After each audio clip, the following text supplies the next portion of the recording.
Let's get right into it. Good evening, party people. My name is Cameron, and welcome back to Dream Daddy. I see Brad out there. Hello there.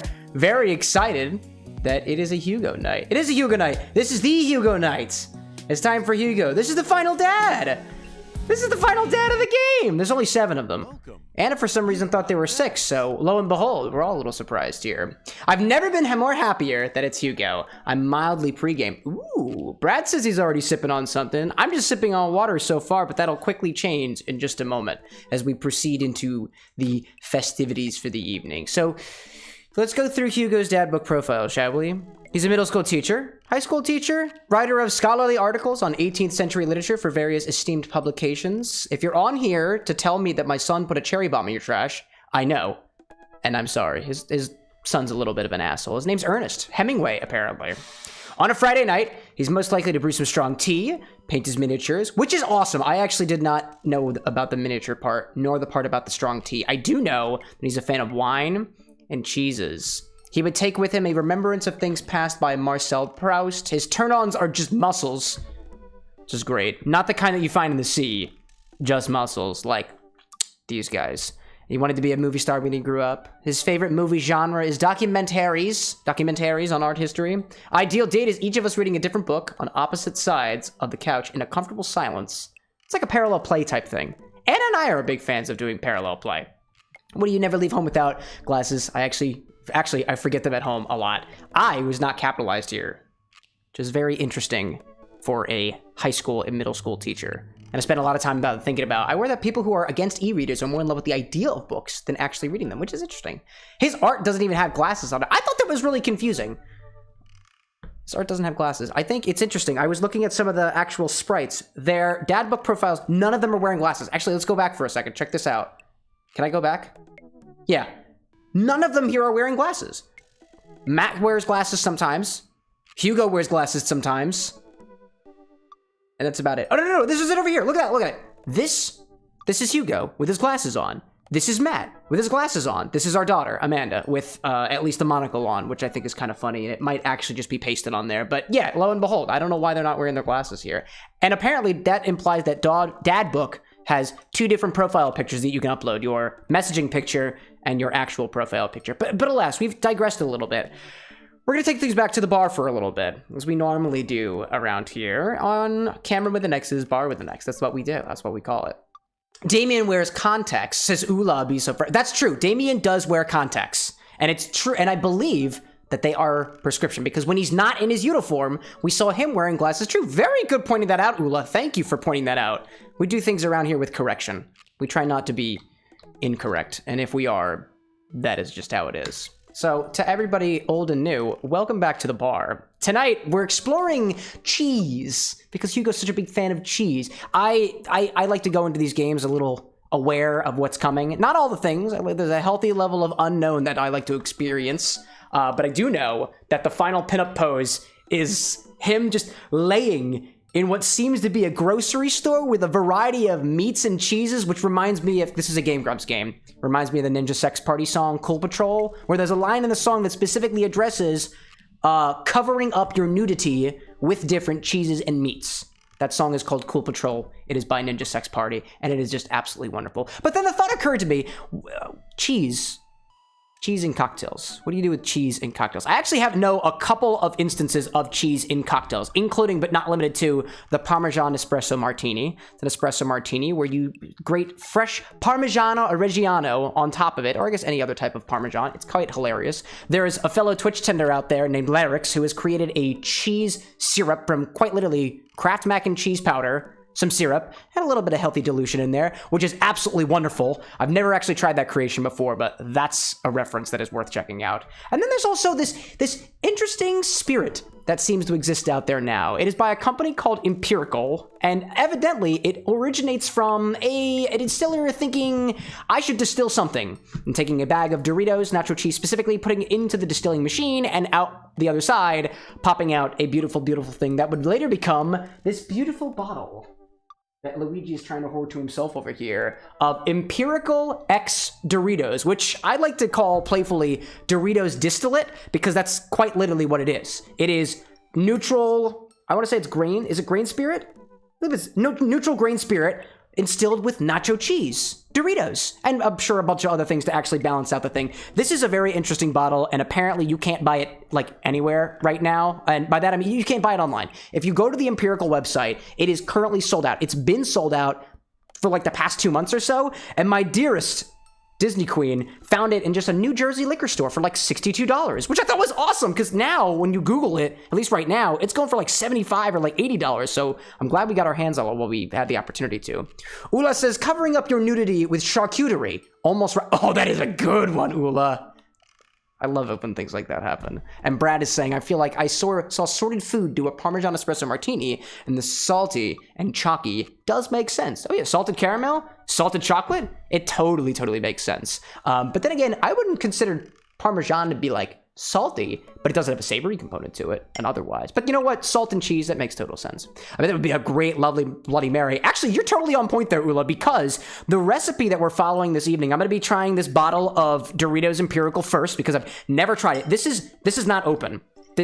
I have never tried this before, so I want to give this a try as soon as I possibly can, and my mouth is kind of watering just thinking about it. But the recipe that you see up here in the corner, which is for the Doritos Bangarang, is one of 3 recipes that are up on the Empirical website. If you type !sips on the Twitch side, or if you're in the YouTube side, you go to the description, there's a link that you can follow to take you right to the website where you can find this recipe, which I kind of pulled it off a slightly modification. There's a margarita recipe that has a really awesome, like, triangular, probably tahini garnish glass embellishment on the side, and then there's one other one which happens to be a Bloody Mary riff. So if that's the kind of drink that you're into, I'd recommend checking out Empirical's website. That's where they will have it.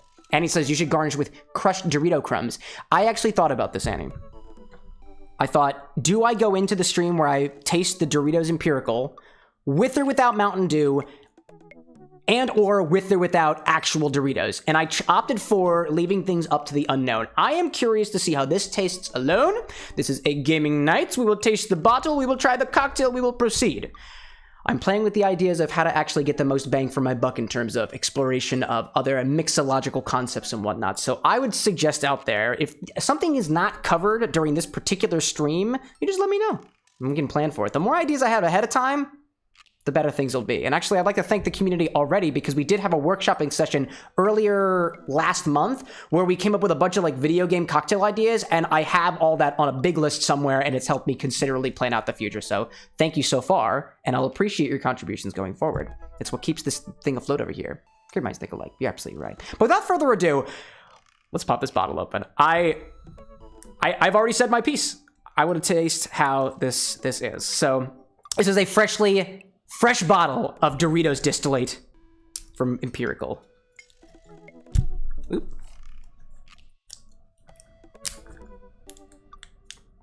Nice little crackly effect. Here we go. Oh, little piece of plastic off the top. Here you go, bucket. There you go, Taylor.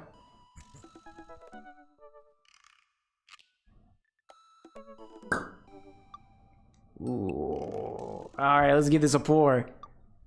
Grab all my Glencairns off from the side. See how this goes. This is a totally clear liquid. There's no sense in. I was gonna put the cocktail angle up, and I was like, maybe not, maybe not.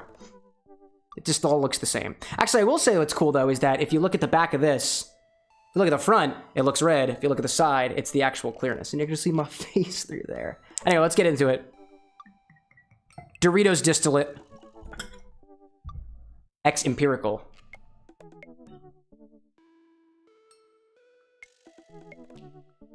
Interesting. That's not a bad smell to it. It's like a freshly opened bag of Doritos, but like dialed back a little bit. If you were to imagine the smell of Doritos with a little bit of water, like shaken up in a bag, minus all the powder. That's kind of what that smells like. It smells more like the chip than anything else. It smells more like the chip than the nacho cheese part. And it smells like alcohol, which makes a lot of sense. This will not stain my fingers orange, which is nice, but it might stain my stomach cancer. That's what alcohol does, apparently. Let's give this a taste.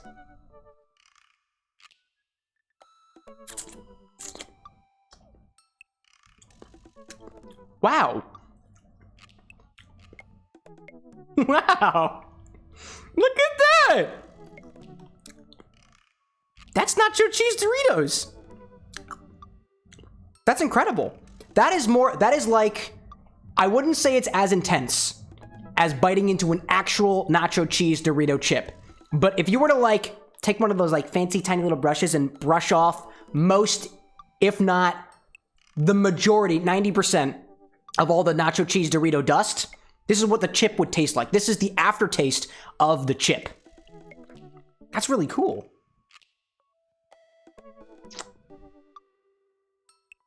The fact that it's like savory too. That's wonderful. Ooh, right in time, Ula. Quite well. If you want, I'll pour one out for you as well. And then subsequently toss it at the camera so that everybody's drenched in nacho cheese Dorito essence. Thank you for walking in. Wowza. That is so, like, it's intriguing. That is like oddly sweet. It's sweet. It is savory. It doesn't have as much of a bite to it as nacho cheese would. So let's break that down a little bit. Compared to an actual nacho cheese Dorito chip, it is less potent. It is not very spicy. It is savory, like cheese, like really on those cheese notes. And there's a sweetness of it that is very corn forward. I can almost taste the chip that lies beneath. I believe tortilla chips are all corn, I'm pretty sure. But it's very sippable. It's really, really sippable. What is the proof on this guy, says Brad? The proof is 84 proof. This clocks in at 42% alcohol. It's really not that bad. Going over the back of the bottle a little bit. This is what we got in terms of the back of the bottle labeling on it. Actually, let's, yeah. Let me bring the cocktail angle over. Everybody can see what the back of the bottle says. Come here, buddy. We can all read it together. The cocktail angle has a nicer color on this kind of stuff anyways. Hello there. Hello, cocktail angle. This is our Doritos Empirical. And actually, if I put it right here, I can just read it with y'all. Because I can just look right at my screen. Try another angle with the Doritos. This is what they're talking about. Turn it around. It looks like this. And then on the side, it looks like that. And then we throw it on the back, what we got here. So what Doritos Empirical is advertising is the cross-section of bodega, evolved state, and tongue happiness. The next level down being, what is it? Wish fulfillment. Doritos dust free. It is free of dust from the Doritos. Cheesy nacho tang. And then we have acid. Tostada dough. Sorry, my eyes are not very good, despite the fact that my screen is ginormous now. It's wonderful. Well, smile friendly. Temex, silent, and umami. Very, very interesting. Now I need to find this to get a Doritos teeny, a Dorotini, if you will. Honestly, this would be, anytime I think of things that are savory, I think of the Gibson Martini. And I think that this would make an excellent, like, Gibson Martini riff. I'm not gonna try that this evening, but that is something that we can think about toward the future. This bottle will stick around. This bottle will stay right here in Luigi's hand. We'll be prepped for our mixological explorations of the future. You drink the bottle and you get to cast a wish once. Oh, Dorotini, like a genie. The genie in a Dorotini. This needs a cocktail onion, it really does. So that's wonderful.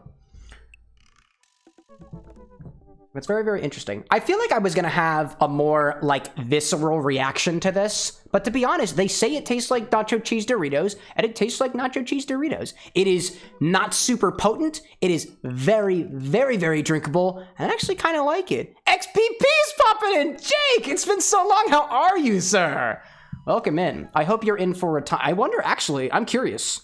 Have y'all across the pond ever heard of this Doritos distillate? To my knowledge, this is only available in America, but I know y'all come up with some pretty weird stuff out there, which makes me think. I have a mutual now who I want to say is either from Scotland or Ireland. I think it's Scotland, and I learned about poutine recently. It was very, very interesting. Ula's saying, I bet you could cook nice sauces and soups with this too. And Brad says a New York sour, but with Doritos instead. Penne a la Doritos, a vodka kind of thing. Those are some very good ideas. The fact that, so I'm not as much of a food person, but there's so much prevalence of spirit, inside of food. Penel vodka, name and point there. And I wonder what you would be able to do with this particularly. Because it's got such a high proof to it, the alcohol cooks off very easily, and I wonder what would happen if you just kind of like dehydrated this for a little bit. I actually learned recently too that you can take whiskey and put it in an oven, put it on a dehydrator, and that what gets left behind is powder. And it's basically aged in a way. You can kind of take those little whiskey bits and just like use it as a powder or otherwise. It was very interesting. It was a Reddit deep dive once upon a time. Jake's never heard of it. Poitin, the cheese curds? No, not poutine, not poutine. Poitin, Poitin.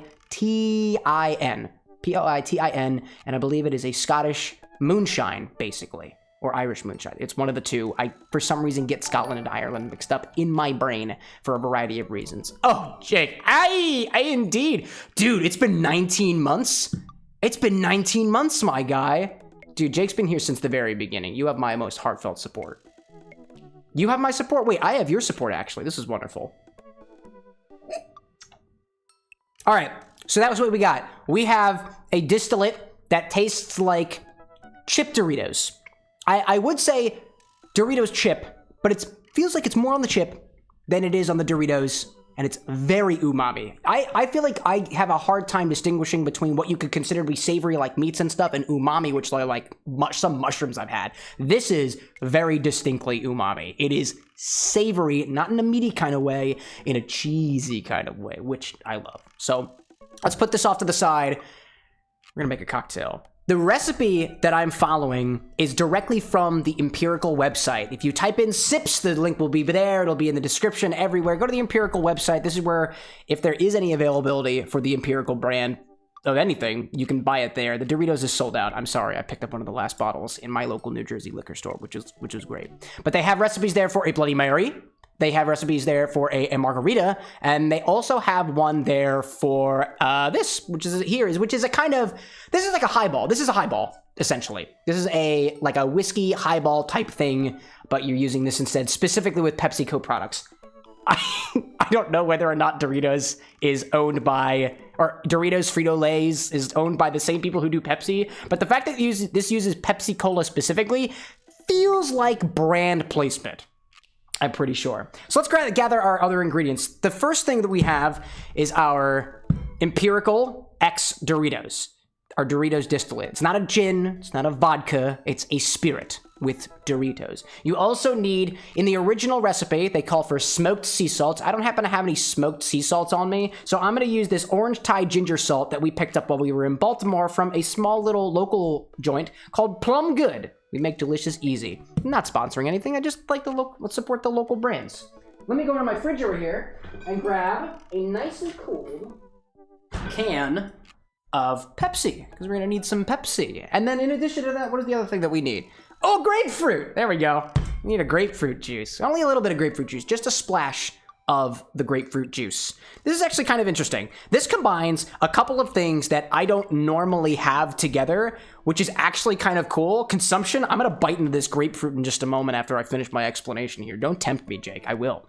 But we have the grapefruit, which I've been reading a lot in the Cocktail Codex book about how various different citruses and stuff clock in at various different sournesses and sweetnesses and tanginesses and bitternesses. And the grapefruit's kind of weird, because it seems that no two grapefruit out there are alike, and they come in wildly different flavors, and you can make drinks like brown derbies or other things like palomas or Hemingway daiquiris, which I believe use grapefruit juice, with grapefruits, and they can taste vastly different depending on basically what grapefruit that you manage to buy at your store or pick off of the tree, you know?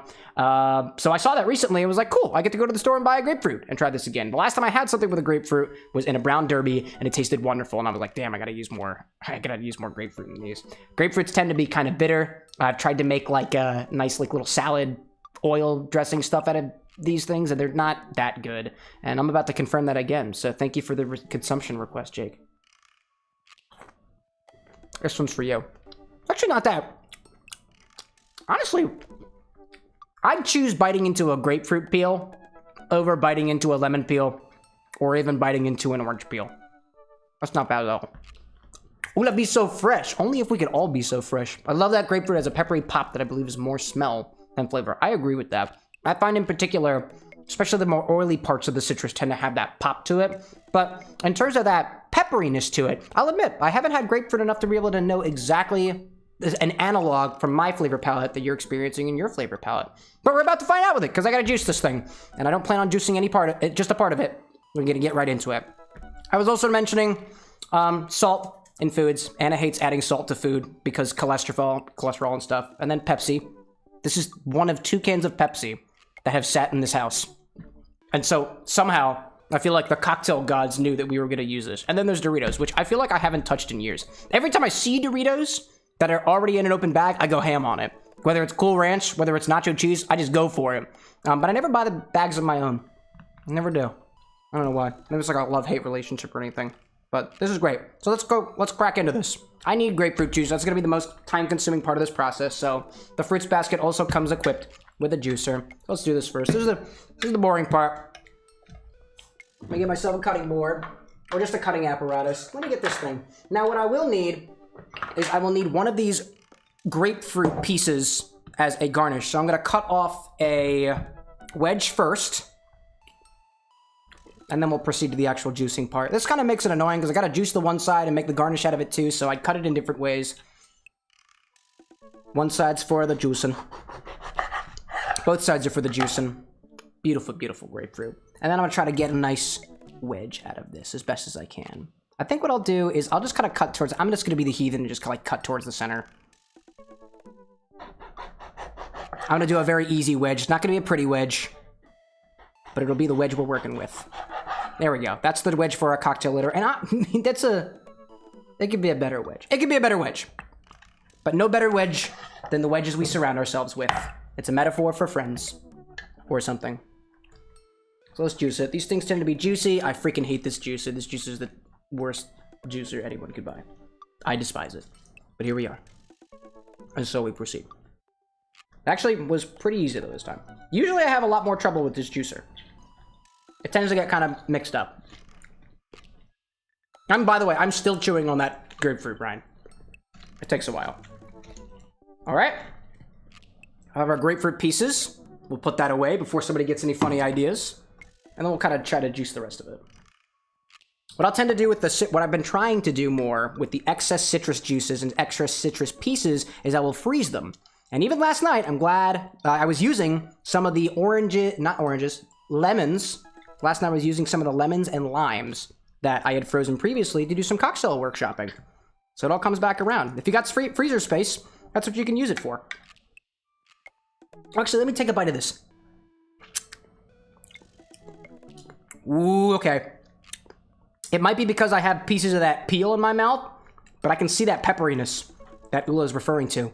I imagine pepper in my brain, and it manifested on my tongue. That was wonderful. I don't have many good ideas of what you can do specifically with the scraps of grapefruit, so if anybody has suggestions on what to do with those, I like to try to make things a little more sustainable around here, so I'll take those ideas and give them a try. All right, so we got all these.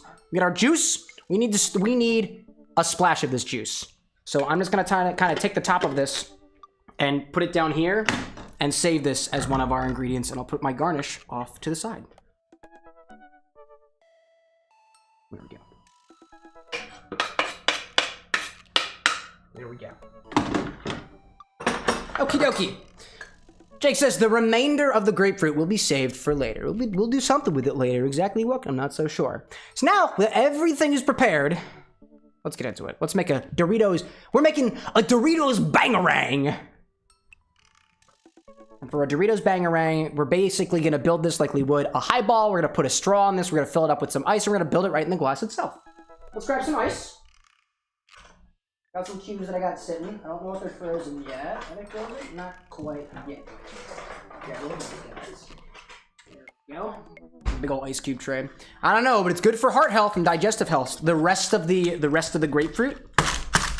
The grapefruit itself or the rest of the grapefruit? There was actually a video that came out recently by Cocktail Time with Kevin Kaz saying that if you don't use a grapefruit properly, it can have potentially adverse effects on your health. So I'm gonna need, before you wind up consuming the entire grapefruit, perhaps try to find instructions before, I don't know, something terrible happens.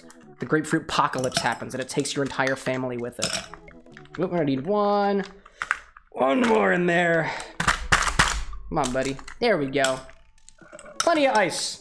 Plenty of ice. So fill your glass up with ice.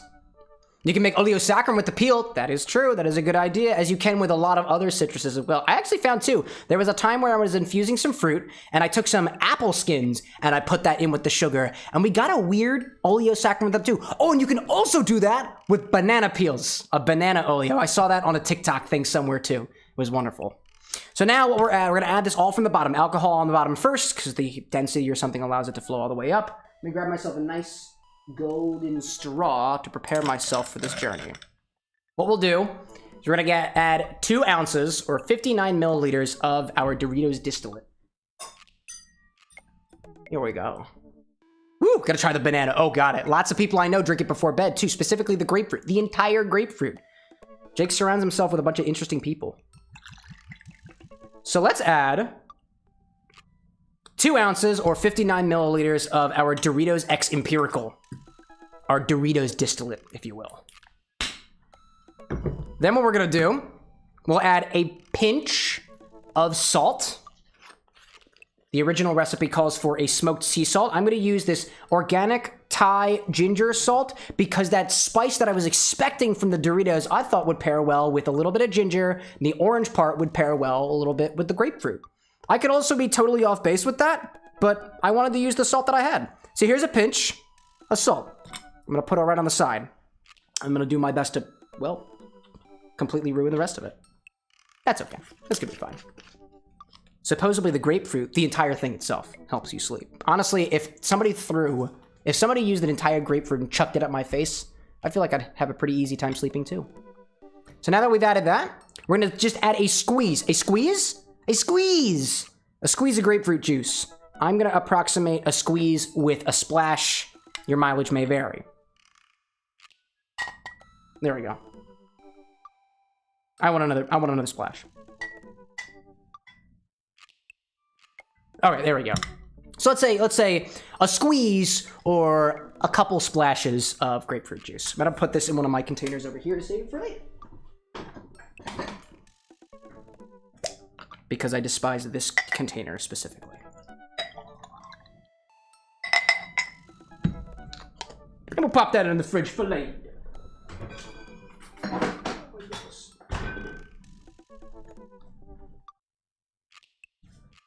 Next, we're gonna top it off with Pepsi Cola, specifically Pepsi. The recipe specifically calls for Pepsi, not Coke, Pepsi. Pepsi. Tiny jar, very cute. You know what's even cuter? That there's like 24 of them, and they're all used in different locations. This one over here is carrying some oregano gin, and totally not foreshadowing, this one has toasted oregano gin. But you didn't hear it from me. I'm so confused. When did the bar get bitter? Jake, you haven't been here for quite a while, have you? The bar with an X. Let's give a quick little... Actually, no. Let's get to the cocktail first. I'll explain it in a little bit. Now we're going to fill the rest off with some Pepsi Cola.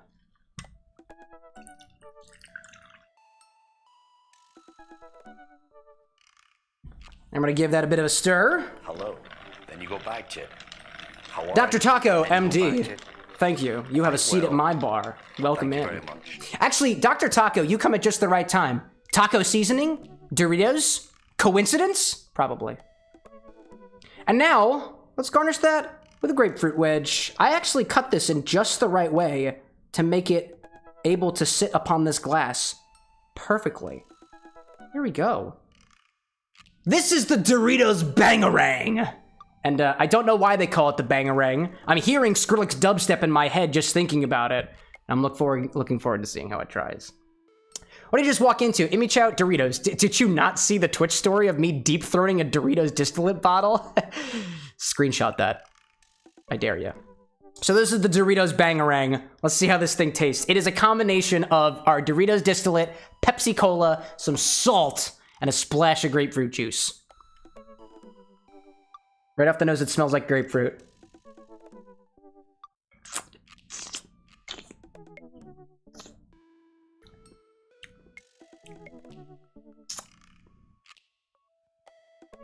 Oh, that's weird. Oh, that's really weird. That is really, really weird. Wow.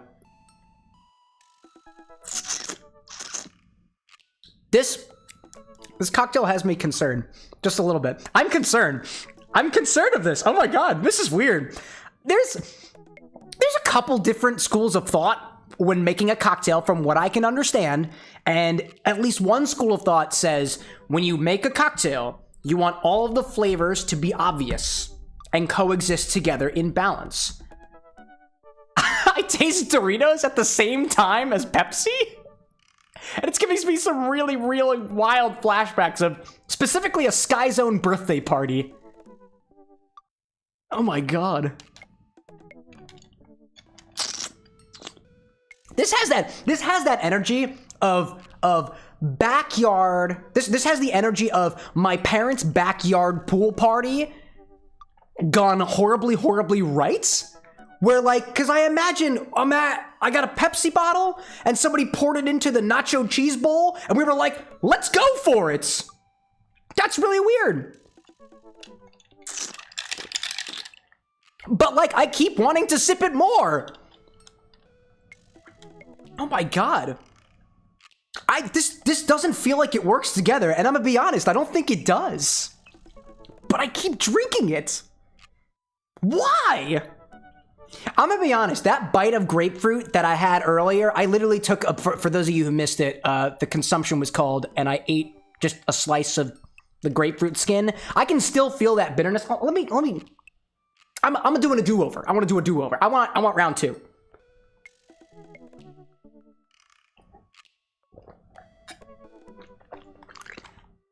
I'm gonna cleanse my palate first, because this is just weird. Take two. Doritos Bangarang.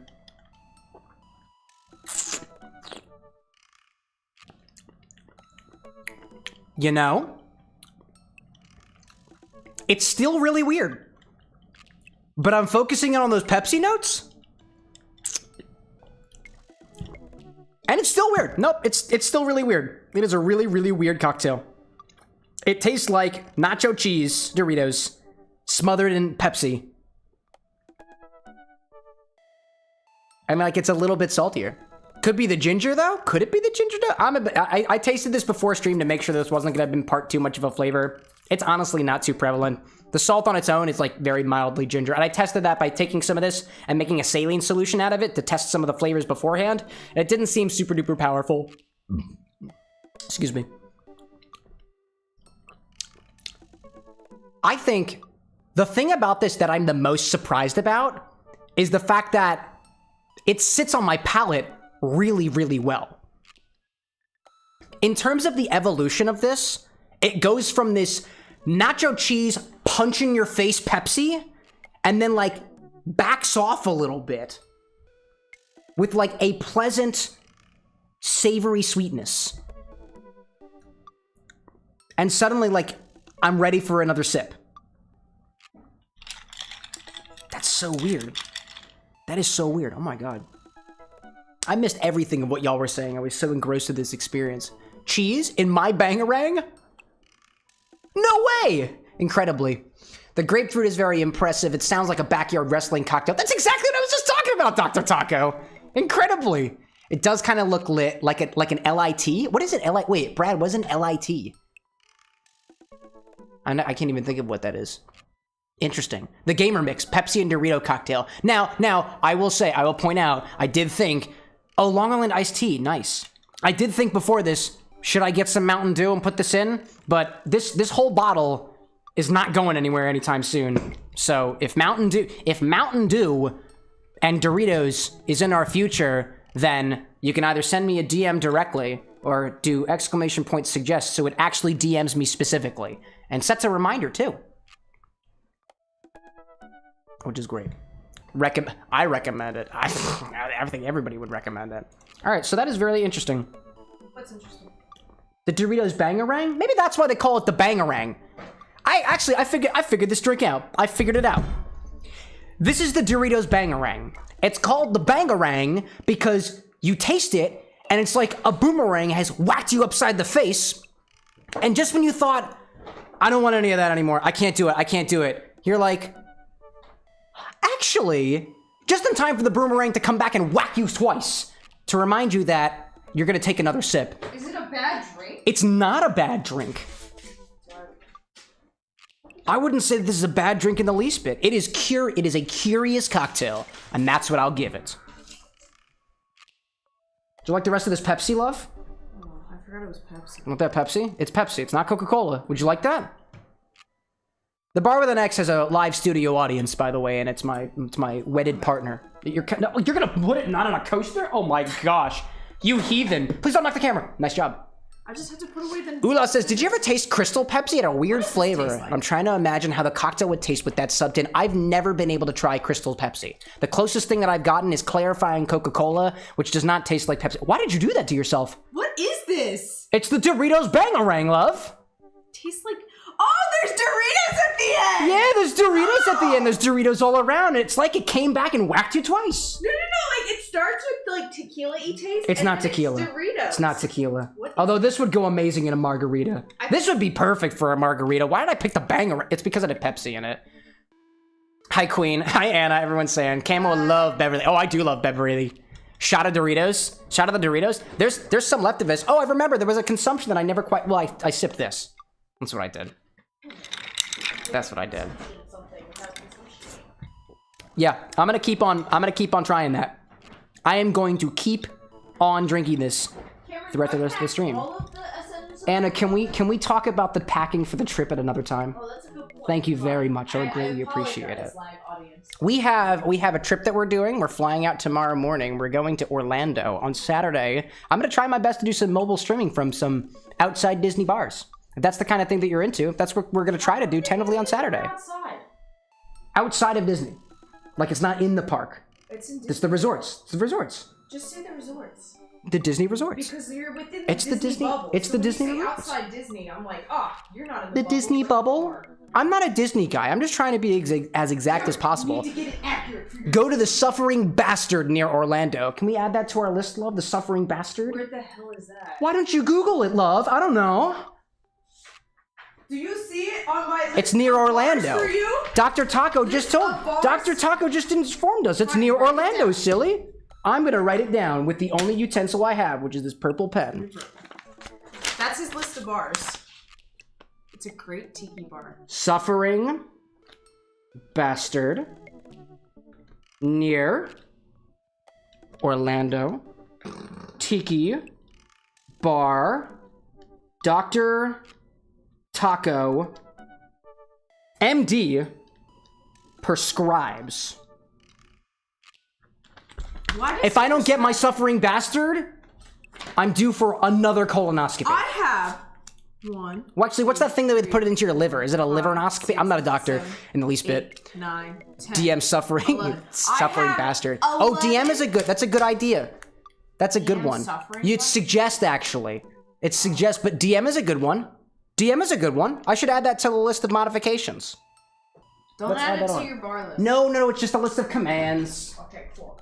I will pack this because I almost forgot it. Somehow, I think, Annie, you've done that twice now. You've somehow referred to the commands by every other name than what they're actually programmed as. So I will go back and modify that. I don't know how to take that. See, the beauty of the community like y'all is that you're all such outside thinkers, or you're so simple thinkers that somehow my outside complicated mind just can't fathom the simplicity of how the world actually works.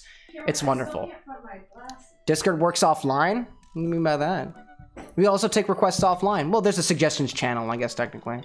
I'm stupid and have bad memory. No. None of us are as stupid as the bot. Stupid as computers. I know how to do the thing, but I don't know how. That's okay. That's okay. Why is the computer stupid? Why is the computer stupid? Computers are stupid because they do exactly what they're told. I think now is a really good time. I always remembered I am a very oblivious and airheaded individual, and I sometimes forget that I'm meaning to talk about things that don't actually wind up happening. So, the Bar with an X has grown a lot since you've last been here, Jake. The Bar with an X started as a little folding table that we had in the small part of my living room. Yes, he is. If you were in chat watching the stream, you would know. I am doing work in the basement. I am doing work in front of a camera, in front of a live, beautiful audience. whatever the shoes things are. I didn't. Slippers. You offered to specifically. Yeah. You offered to specifically. So she's like, oh, let me wash the slippers for you. And then an hour later, she's like, I'm washing your dirty slippers. Like, yes. Fish? I will never look a gift horse in the mouth, let alone a gift wife. Am I gifted? Well, you're certainly not a horse. You want something about my glasses? Your glasses were on the table. No, the pink ones. That I Okay, used for okay. concussion I need to. therapy. May I, love? Oh, I'm sorry. Remember, the faster I get through this stream, the faster we can go to sleep and go get ready for this trip in the morning. Sleep when I go to sleep. I guess this is a you thing. It's the faster I go to sleep. I should leave you alone then. It's very funny that Anna has one personality when the camera's not on and another afterwards, and I love her for it. But yeah, we used to be, the bar with the X used to be a small folding table in the living room, and a couple of well-placed free cycle listings later, there's a full bar in an apartment somewhere in Philadelphia that broadcasts twice a week with cocktails and video games at 8 o'clock p.m. Eastern Standard Time, Monday and Wednesday. Isn't that a beautiful thing? Why is he awake? Why is he awake? 6 a.m. Don't question. Stop doxing our viewers, Anna! Wait, I gotta rethink this. Anna, please stop doxing the viewers. We're not trying to give an idea of what anybody else is. We're not doxing time zones. We're not doxing names unless specifically asked otherwise. I'm being And Jake said I could call him by his name. I don't remember that. But that might be different. I love our Not Horse Queen. Is that on Twitch? What's on Twitch? Everything's on Twitch. The sass is off the charts. This is going incredible over here. Sorry. So would you like it? Would you like a reintroduction, love? Why Would you like to come by and introduce yourself to some of the newbies? Oh no, that's scary. Some of the fresh People are barmaids? scary. It's okay. You don't have They to. can see my face. You don't have to if you don't want to. If you don't want to. I love that. She's here already. I'm also holding a fork. Would you like to give yourself a lovely introduction? Hi, I'm Anna. This is the woman I love. You're making me feel awkward. What am I supposed to say? Off stage is that way. Yeah, I'm turning red. She's my Dorito dame, and I love her very much. I don't like Doritos. Hi, Jake. I'm Annie. Jake says, Anna! There's multiple Annas out here, or at least those who call themselves that. Can't complain. Several powers in the past. Annie is great. I've had drinks with them. IRL. It's really cool, too, that, like, some of the people here, like, none of us are by any means close to each other, but somehow we find ourselves. We have You know what? We have meetups every once in a while. That's a factual statement. When do we do official ones? I'm trying not to dox my life events. You just said we were going to Orlando. We are. This is accurate. We're also going to Orlando. So if y'all are in Orlando next week, or tomorrow, Oh, I have to take this downstairs. Austin, Annie and Anna are not the same people. Did that spirit give you actual Dorito breath? It tastes like Doritos at the end. Dearest, can I ask you a favor? Can you come back here for just 1 second? I promise I'll love you forever. You already said that. I promise I won't cheat on you with a grapefruit. This discussion happened prior to stream. Do you consent to me breathing on you? Okay. A moment, hold on. Take that, internalize it. Okay. Doritos distillate.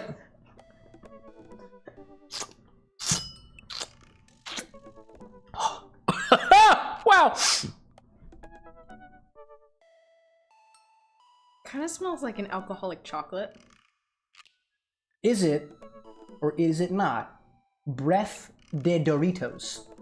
It does not smell like Doritos. It smells like alcoholic. Doritos Oh, it's you a negative. remember when Mom It's a used to negative. get you those chocolate alcoholic things? It smells like that. It smells like rum-infused Kahlua chocolates? Yes.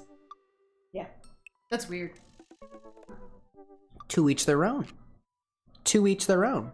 That's all we've got planned for the Doritos cocktail this evening. What time is it? It is now 8:44 p.m. Eastern Standard Time on a Wednesday. So this is our Doritos X Empirical bottle that will exist until it runs out at the bar with an X. If anybody out there has specific suggestions on what cocktails you would like to see next, or coverage specifically, then I will encourage you, dare I say, I implore you to please try to use the suggest command. I'm not trying to do it to up engagement. I'm really not trying to do it to bother you. I'm only doing it because we've been doing this for almost 3 years now, and every time somebody says, you should try that, and I'm like, I totally will, I'll write it down, the post-it note gets lost. It's a new Google Doc somewhere, and at the very least, there is a central place where everything goes. I've literally funneled it all down so it all goes to the same place so that I can hold myself accountable. So this is me defending myself. And I'm just gonna take that with me. Did you pay for that Dorito bottle? Seems like you could have bought a nice spirit instead. Oh, I assure you, Dr. Taco, stick around for a little bit. We've got plenty of nice spirits around here. We're gonna go on a date, or are we just sipping? Oh, we're gonna go on a date. We're going all around here. So there's a lot of suggestions happening. I'm not even gonna bother with those. It's too confusing to keep track of, which is why we have it. So now, as we do things here at the Bar with an X, we're gonna take things back. We're gonna take things back to the game side of things. Now we're gonna play a little bit of a dream. We're gonna play a little bit of a game. It's called Dream Daddy, and the only reason that I brought out this Doritos distillate to begin with is because our pal Hugo really enjoys eating fine cheeses and meats. So let's get back to it. To a game of Dream. Daddy, excuse me. Speaking, by the way, Dr. Taco, I must say, I have to ask, if you're going to be recommending rums, you better give a brand. You can give a brand, you can give a location. I just received a bottle or two of Haitian rum the other day. I'd never had it before. It was pretty good. Brad did the set topic commands. It's true. Dude, yes, you can. The mods are very powerful around here. But I think good rum I've had so far. I'm not a big rum guy. If you were very knowledgeable on rum, please share your expertise. You can't just come into a stream like this and say, I have knowledge of great spirits, and not name at least one great spirit. And I'll say that one great spirit is, dare I say, the Empirical X Doritos, and it's absolutely wild. Haitian rum, like Barbancourt or like Clarine? I have no idea. What does that bottle say? I literally actually have it down here. This is a bottle of khaki rum. I tried it yesterday. It's okay. I want it from a giveaway. It's okay. Oddly enough, it was so interesting. For the khaki, the Blanco, we're talking tequila, oh my god. The unaged rum, the light rum, was more flavorful than the dark rum, and that got me really, really confused. In any case, chartreuse is also wonderful. Brad actually provided that one. If there's more nuance under the Haitian rum stuff, I'm not knowledgeable on it in the least bit. I tend to be a very far and wide spirits guy. So we do things of all different types, all different types of cocktails, all different types of spirits and whatnot. I really should get a bar inventory up somewhere because I tell everybody there's so many bottles around here, but y'all can't see it from your angle. Continuing on with the beauty that is the video games. We're gonna date Hugo now. So strap on in. If video games aren't your thing, then it's no problem. We'll be back here again on Wednesday for some Dream Daddy drinks. And that'll be the entire stream. It'll be drinks for like 2.5 hours to 3 hours. Let's get to it. I navigate to Hugo's dad book page, and I type out a message specifically. Hey Hugo, great seeing you at the barbecue. Want to hang out sometime and sip on some Doritos distillate? I wait a few minutes before the computer digs. You know, the dads in this game are oddly responsive. Consumption, it's water this time, Jake. Ula asks, can people tell the difference between rums from different places? There are some places that have different traditions surrounding the rums. So in some cases, there is a geographical dependence on what the traditional way of making the rum is. There's more nuance in a book that I just read about it, but anywhere from the type of still that you use, the specific product that you use to make the rum, whether it's sugarcane, molasses, or a mix or blend of otherwise, there can be some characteristic. It is one of the most diverse sets of spirits out there in terms of flavor and otherwise. Hugo says, I'm so glad you messaged me. I definitely want to hang out some time, but I have a favor to ask. Our class is going on a field trip to the aquarium today, and one of our chaperones called in sick. Is there any way you could come by and replace them? Uh-oh! I completely understand if you don't want to or can't make it, but I'm going to be honest with you here. It's the middle school class. I need as much help as I can get. I think about it for a moment. Man, that's a lot of screaming kids that I'd be accountable for. And they're middle school. Arguably the worst age to be. Ruh-roh, Raggy. Amanda silently trudges into the kitchen and pours herself a bowl of cereal. Morning, Amanda, I say, looking at her with my beautifully manicured eyes, specifically. Morning, Pops. Hey, how was middle school for you? Ugh. Bad, but nobody likes middle school. It's 3 years of bad acne, crying, and being generally terrible.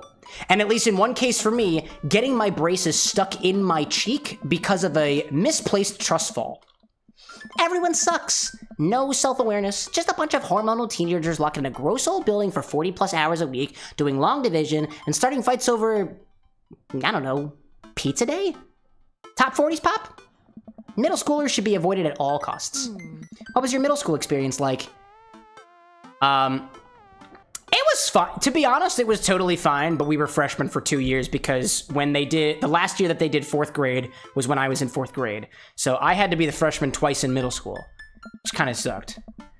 There was nothing really out of the ordinary for me. I had friends who, well, no, they all wronged me in some way, shape, or form. They were terrible to me. I was bullied so hard in middle school that I developed a wit. And here we are. And wait. I was terrible to them too. I was kind of an asshole to my brothers back then. It's all rushing back to me. Middle school was awful. I had repressed it for so long. And now I'm taking it out on myself by drinking Dorito highballs. Speaking of which, in high school, we took a vacation out to Wildwood after a promcation, and that was the first time that I had done real mixology. I took Mountain Dew, put it in an ice cube tray, and sprinkled nacho cheese Doritos on it, creating Major League Gaming, MLG ice cubes, and drinking them in I think we just drank them. I put them in my mouth on the beach. Bunch of degenerate high schoolers. I was one of them. Did we just have a breakthrough? I think we did. I'm remembering my past more vividly now than I ever have before, and I think it's the Doritos doing it. See? Middle schoolers are reprehensible. Wait, why are you asking me about middle school? Oh, Mr. Vega requested my help to chaperone his middle school class to the aquarium? I just wanted to know what I was in for. You have to go to the aquarium? Are you kidding me? The last field trip I got to go on to was the clam chowder factory. They didn't even give us clam chowder. They gave us square pizza at a clam chowder factory. Oh, is that why you won't eat clam chowder anymore? No, because Bobby Wellington threw up into one of the vats of clam chowder, and I'm the only one who saw it happen. It haunts me. Right. Let's leave that story firmly in the past. Anyway, you should just do it.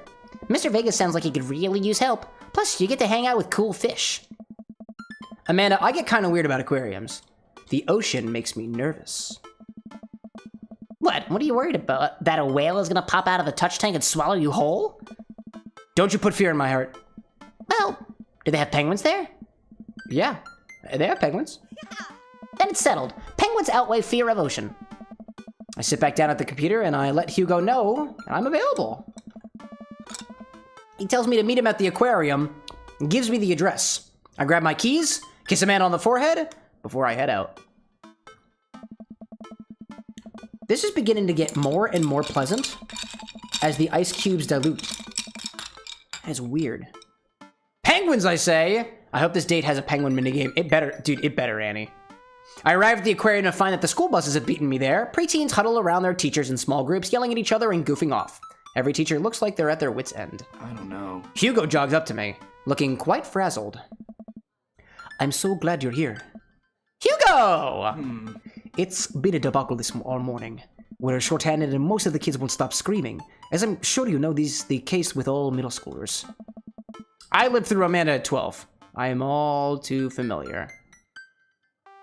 This gets more and more pleasant as the alcohol sets in. Brad, you know how it is.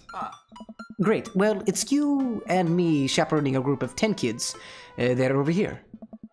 Hugo walks me over to a gaggle of preteens who are all sitting on the ground playing with their phones. They're not kicking each other like some of the other groups, so we're off to a good start. Can you guys put your phones away? All the kids look up for a second, staring at Hugo, and then just go back to their texting. At least they're quiet. Too quiet. These guys are up to something. I can feel it. There's no way. They're busy thinking about... There's no way. They're too busy thinking about not getting food stuck in their braces to pull any stunts. It's middle school after all. And their braces not being stuck in their face. We'll see. We'll see. Brad says, as somebody who sports a vest, like me, Hugo, and the other one, I left my vest at home with my last suit at the last X-Bar event. Your vest isn't supposed to sit like that when you wear it. It's weird because his vest is like a combination. It looks like it's a vest from the chest upwards and then a sweater on the way down. It's very, very interesting. That's a good point. I didn't even notice the fact that his vest is like that. And he's got his jacket has like the shoulder bands, and his shirt is also sticking out of his jacket, which at least according to the last tailor I went to is intentional.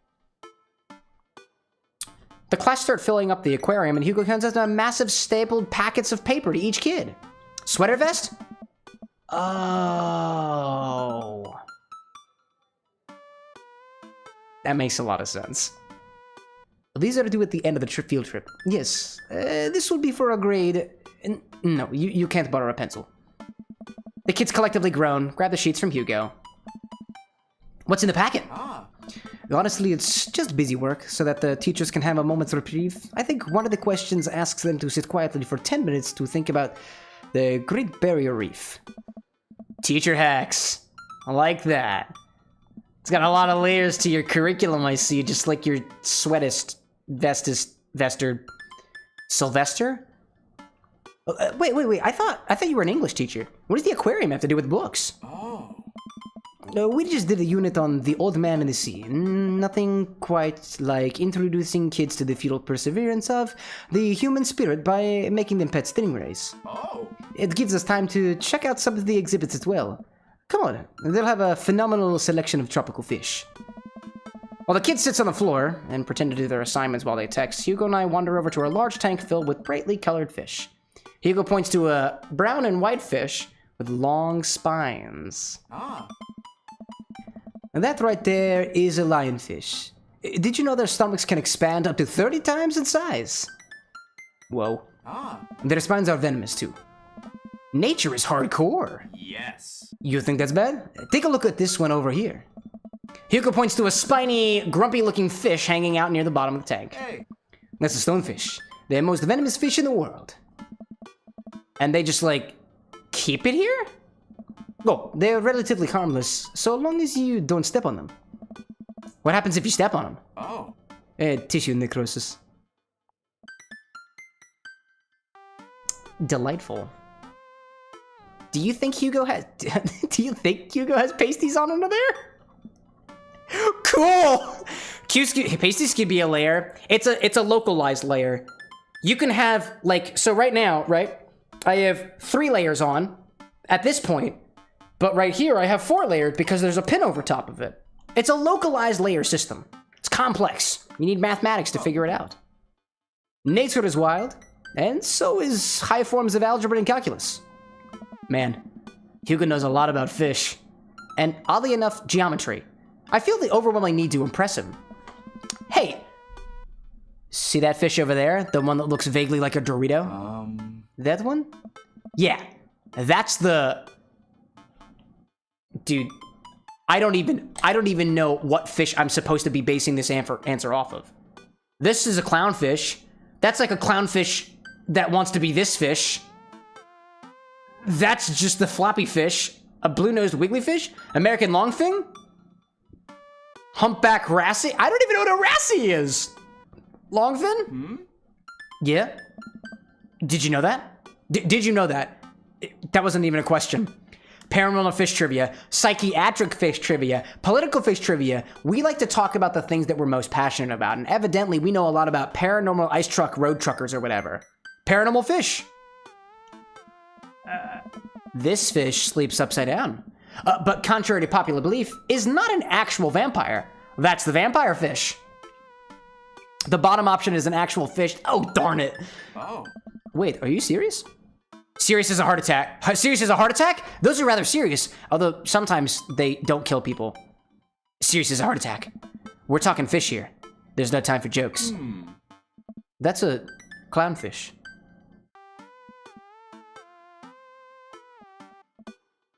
Right. But the clownfish wasn't even an option. Oh, but if I was joking, the ironic meta-ness implies that I was just joking. We lead the kids to another room. Sharks, sea turtles, eels, and other marine life swim around in a massive floor-to-ceiling aquarium. The kids begin trying to take selfies with the sharks. Hugo leaves my side to separate two kids who started fighting over a Capri Sun, and I walk around the room reading the tiny little blurbs about different fish swimming inside of the enclosure. After a while, I look around and I see Hugo again. He's gazing up at the aquarium in childlike wonder. The ripples in the water cast blue, moving shadows across his face. For someone surrounded by angry, hormonal preteens, he looks completely peaceful. He looks really cute in this light. And I hope he doesn't notice me staring. Wow. Hey. I walk over to try to join him. Beautiful, isn't it?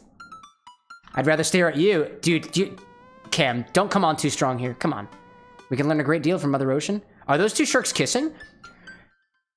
I don't know how to read you. Wait. I'm supposed to be a funny guy. I think I need to be the funny guy from the clownfish. Are those two sharks kissing? No, Cameron. One's eating the other. Well! We stand together for a moment, admiring the wonders of marine life. This is not going well. We eventually make our way to the touch tank room, which seems to be the only thing the kids are actually interested in. The tank is filled with a variety of horseshoe crabs, sea urchins, stingrays, and small fish. I stand around the edges of the tank and keep a wary distance from the sea life. Who knows what kind of nefarious plans those horseshoe crabs have for my very well moisturized hands and my even more well moisturized palate, he says ironically. Hugo rolls up his sleeve, sticks his hand in the water. Don't you want to pet some rays, Cameron? Oh, I think I'm good. I don't really... I think I should just stay over here and admire them from a respectable distance. Come on, it'll be fun. And informative. Don't make fun of me. But I'm kind of scared to touch them. I get weird where there's no glass separating us. I don't know what any of those things are, but I get the feeling that they'll, like, try to bite me in my delicious hands, if given the opportunity to. Nothing in this tank can hurt you. The stingrays have had their barbs removed, the horseshoe crabs only eat little clams, and the anemones are perfectly safe to touch. Against my better judgment, I approach the tank, slowly dipping my hand into the cold water. I touch a stingray as it glides past me. See? Not so bad. It feels like fun, slimy leather. Things get a lot less scary when you know more about them, right? I dive my hand back into the touch tank with a renewed vigor for ocean life. I poke at some sea urchins, and I feel the hard carapace of a horseshoe crab. My hand brushes against Hugo's as we reach for the same anemone.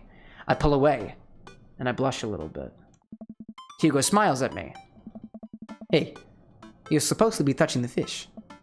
Sorry, I just get a little carried away Wait. That girl over there looks suspicious. Why's that? Are backpacks usually that wet? Hold on. Susan, get back here. Hugo runs after a middle schooler and catches her before she can make it to the exit. Want to tell me what's in the bag? Textbooks. Want to tell me what's really in the bag? Susan won't budge. I walk over to Hugo and the girl. I think he might need a bad cop. Look, kid. We don't have time for games here. It's an easy 5 to 10 in the clink. I'm not afraid to hit. Oh my god! This is a bad chaperone situation. That's an easy 5 to 10 in the clink. I had a bet go down for that once. He came out a changed man. Said he missed the bars. You're not a teacher. You can't tell me what to do. Oh. Yes, well, I am. Can you please put the bag down? Next time we won't say please. Susan glares at Hugo for a moment before dropping her book bag on the floor. It lands with a wet slap. We stare at it for a moment before it begins to move. Huh? Hugo leans down and unzips the backpack, and a horseshoe crab frantically scuttles out across the floor. An employee swoops in, scoops it up, places it back in the tank, whence it came. She gives us a disapproving look. Jesus, Susan! Was that your plan? I say to a child. I was trying to free him. To where? Outside? Where? He was going to die? Susan, go back to your group. We'll discuss this later. Yeah, and hands where we can see him, Susan. Susan sulks off, leaving me alone with Hugo. Gives me a pat on the shoulder. Susan's getting the chair. She's out of here. We're gonna electrocute the heck out of her and make her parents watch. Oh. Middle schoolers have sticky hands. I doubt that this is the first time that's happened here. Or the last. In the next room, we see a variety of smaller tanks, sea urchins, tiny fish, a rainbow of beautifully underwater plant life surrounding us, and a couple of electric eels. And I'm beginning to get ideas. Yes. Look over there. Hugo points to some seahorses gathered at the bottom of a tank. One of them is in the middle of giving birth. Oh. That's actually the male seahorse. Sort of takes fatherhood to a whole new level, doesn't it? Hey kids, hey, come check this out. There's a male seahorse giving birth. A low murmur from the students. They just jump back on their phones. Fun fact, male seahorses can even give birth and then get pregnant in the same day. Man, I thought we had it hard. Hey. I wonder if they have to deal with their kids' awkward teenage years too. Oh, however many thousand of them. You seem to know a lot about marine life, Hugo. Oh. It's not really my specialty, but I do make a point to learn as much as possible wherever I can. I think that learning shouldn't end when you leave school. We should challenge ourselves to find out more about the things we don't understand every day of our lives. Because if you stop learning, I don't think you'll ever be able to grow or change as a person. That's a good point. But I still don't trust the ocean. We'll get there. We finally make our way over to my favorite part of the tour, the Arctic exhibit, where the penguins at. Do we get to see the penguins? Oh. Yes. Yeah, we get to see the penguins. Hell yes. Love penguin time. A group of kids running around the exhibits. They won't stop tapping on the glass of the puffin enclosure, trying to get their attention. For at least a few moments, teachers, chaperones, and students alike seem to be having a great time. What was I so worried about? This ain't too bad. Whoa. Hugo suddenly grabs my arm. Oh my god, there's a student in the penguin enclosure. Wait, just kidding, it's very bad. It's very bad. Is it one of ours? It most certainly is. Molly Henderson, Susan's friend. I look over to the penguins and I see a determined-looking kid crouching behind a rock. She's hiding just out of sight of one of the employees. That's Susan. Or Molly. I mean, it's Molly. It's Molly. Over on the side of the enclosure, I see the door to the exhibit ajar. Was it unlocked this entire time? We gotta stop her before the staff sees and bans our school for life. This is not a fault of the students. You left the door open. You silly aquarium. Hugo looks around. I'll create the distraction. Hugo runs towards the puffin exhibit and addresses the entire room. I don't know. Everybody, I have an announcement. The whole room turns towards Hugo. Here's a few facts I bet you didn't know about penguins. Everybody just stares at Hugo, confused. This is my shot. I run into the enclosure, and I'm greeted by a cold blast of air. Hey! The girl whips around to look at me. Her nose is pink from the cold.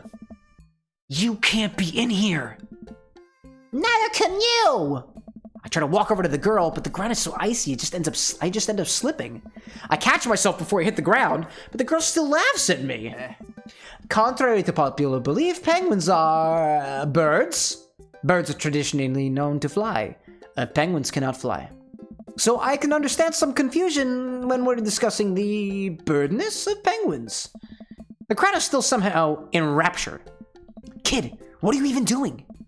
I'm letting the penguins go. They deserve freedom. Where are they even gonna go? They're gonna live in my closet. Look, I just don't have the time to argue about this. Gotta get out of here. Not until I save a penguin. A little known fact is that penguins only live in cold climates. With some exceptions. So they don't all live in cold climates if you're splitting hairs here. Did I mention that they don't fly? The crowd is starting to lose interest. I'm running out of time. Lay down the law, try to relate to her, bribe her. I'm gonna bribe her. I will give you $20 right now if you leave with me. And I might even let you sip the bottle of Doritos liquid. Kid friendly. I blended it this morning. Molly thinks for a second. Okay. Well, give it to me right now. I reach into my pocket, I pull out every thing that I have, examining each bill specifically, and considering the little nip of blended Doritos that I have in my other pocket. Okay, well, I got $12 and some change. And also, there's a button here. Is that enough? Pay me the other 8 later. We have a deal. We moved to shake on our arrangement before I suddenly realize there's a wave of penguins on their way out of the enclosure. We're gonna have to block these birds. Oh, is there a mini game? Oh, there's totally a mini game. Oh my god, it's Molly. Block the bird. I'm blocking the bird. You can't. Oh, I pushed them with my hand. Oh my god. Oh my goodness. I just continue bopping them. That's what I do. I bop them. I bop the birds. I bop them. Oh, I just do this. Should I not specifically be bopping them into the child? This is very violent. And apparently birds can be, like these, can be found in the Galapagos. That's cool. I'm very enthralled by the fact that my hands, which are blue, by the way, have rocket propulsion. This is very interesting. Also, I like to point out that bribe the teen. Money. Oh, I bribed the teen. There we go. There we go. That was violent indeed. Nobody escaped. Nobody escaped. Nobody escaped. Nobody escaped. Bribery works. That went incredibly well. I can still taste the grapefruit peel in my mouth. It's beginning to meld uncomfortably with the Doritos distillate. Glad that's over. Just in time, too. Looks like Hugo's wrapping up his diversionary penguin speech. And that's why I think that penguins are one of the best animals in the world. A few people in the audience clap out of a sense of duty. Everyone starts dispersing. Hugo spots us from across the way and runs over. I don't know. Molly, what were you doing in there? I was liberating the animals, Mr. Vega. You realize that the penguins can only survive in Arctic temperatures, right? Except for a few exceptions. You will have had a dead penguin on your hands. Well, it was the thought that counts. No, Molly, it wasn't. Molly turns to me. You owe me $8. Huh? What? I'll pay you later, kid. Molly runs off towards Susan. I suppose that they can compare animal thief notes.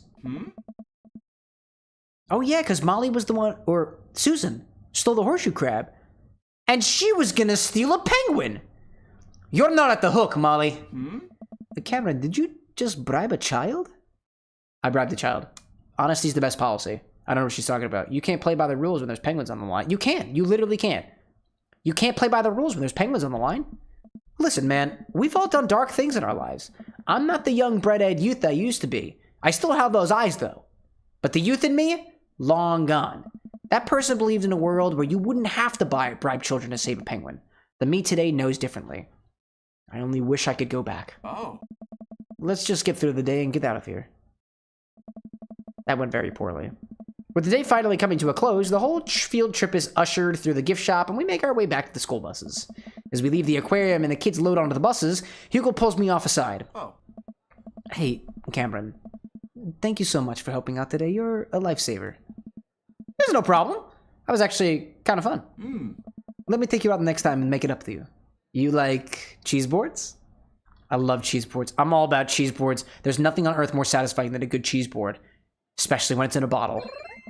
Great. Well, I gotta go make sure the kids don't steal anything else. See you around. That ended well, though. I walk inside to find the house empty. Wonder where the panda's at. Before I know it, Amanda pops in through the front door. What you up to tonight? Just doing some homework. How was the aquarium? It was an adventure. Some kid tried to steal a penguin. We've all been there. I had to run in and grab her before any of the employees saw. You gotta go into the penguin enclosure? Did you steal a penguin for us? Amanda, no. Penguins were stolen thanks to the valiant efforts. No penguins were stolen thanks to the valiant efforts of myself and Mr. Vega. It was nice getting to spend some time with Hugo, though. I'm surprised he helped complete a covert op. He's usually kind of a what? kind of a stick in the mud. He's actually pretty cool. I had a good time with him. All right, too much adventure for me today. I'm gonna go rest my eyes. You mean take a nap? There's a difference. You'll learn when you become a father. I know the difference between naps and sleeping. I take naps now. I took a nap this morning. It was wonderful. And sometimes I take naps in the office. There's a beanbag chair, and it sits very well. I'd like to turn another page in this book. So I just burped as he was saying that. The B stands for burp, by the way. And my burps taste very interesting. It's like Pepsi, but worse. Welcome. You've got dads. It's very interesting. Come along, Hugo. Let's talk more about cheese. You owe me a cheese board. And after this adventure thus far, I'm getting hungry for a cheese board. Emily, welcome in. I'm known by many names. Cammy C happens to be one of them. Cammy C rhymes with Capri. Sun, not roaring waters. Welcome in, welcome in. Slap Your Badusi says hello with that beautiful, beautiful little pug wave. I love it, Slap. That slaps. I should take up Hugo on that one offer of the cheese board. All in favor? Put your paws up. I put a message out on Dad board. Hey, still want a cheese board? Question mark. Hugo responds within a few minutes. Colin is still being a humongous shithead. He won't stop sending the same picture of Jackie Chan in a mesh shirt to the printer. It's nice. It's a nice picture, but it's wasting all my paper. Oops, sorry. I meant that for another teacher. But seriously, he's insufferable. There's pictures of Jackie Chan everywhere. Save a couple for me. My Jackie Chan scrapbook is a little light on content, and I think this would really round it out. Let me get back to you after class ends. I stand up from the computer. Stretching in the process. I encourage everybody to take a stretch right now, because if you don't, then the soul that lives inside of your skin that is only kept back by the little bits of protein that keep us all together will eventually rupture and find a better body. Guess there's only one thing to do now. Work it out. Oh, circle legs. Thank you, Brad. It's time to circle my legs around. And kicking the bucket in the process. There's a lot. Hold on a second. There's a lot of bottles beneath me right now. A bottle of Pancho Reyes, a bottle of Creme de Cacao, 2 bottles of rum, and a bottle of bourbon. And I don't want to kick any of them over. Dad nap. Hop on the couch and turn on some Antiques Road Warrior for background noise. I got this ornate cabinet from a yard sale for $5 in 1982 to be told that it once belonged to a Confederate general is a huge surprise. This will feed my tribe for weeks. I really like the way the appraiser's voice echoes through the mouthpiece of his leather armor bondage gear. Maybe this is that ASMR thing Amanda keeps telling me about. I drift off to sleep. No. This is Asmer. I jolt awake from the dad book message from Hugo. Hey, sorry about that. Colin's in the principal's office now. He says he knows Jackie Chan personally, and that Jackie won't be happy to hear this, which feels like a lie. I fumble out a reply. I get off work in a little while and continue to be very serious about the cheese boards. Yes, so am I. Yeah, so am I. I don't know what I'm saying. I don't know what I'm agreeing to. Hugo and I work out the details, and I'm all set to meet him in a few hours. Thank you for that workout exercise. I was literally just talking to Anna today about revamping the workout schedule that I have, because I'll admit, I'm a bad boy. I have not been doing my workouts at night, because when the stream ends at like 11, I'm trying to get to bed by midnight. So it doesn't work out very well. So we were just having that conversation earlier. Amanda walks into the door just as I'm about to leave. What's up, Buttercup? Just getting home from school. Where you going? Oh, I have a meeting with the board. The board?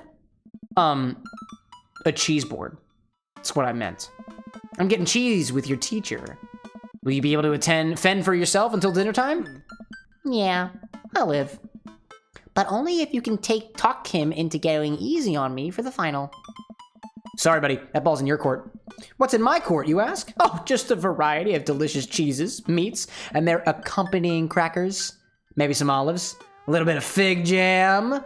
Hand flicks. Oh, what the... Yes, I get it. You're excited about the cheese. See, the thing about the hand flicks is it's one of the one things that I can't play a game while doing unless I use my feet to turn the things, which I can't do because my feet literally don't go up that high. So I'm gonna have to use my face. Excuse me a moment. Sweetie, you'll get in one day, but now I gotta go see a man about some manchego. Get it? Manchego? It's cheese. Oh my god. Please leave. I'll try to.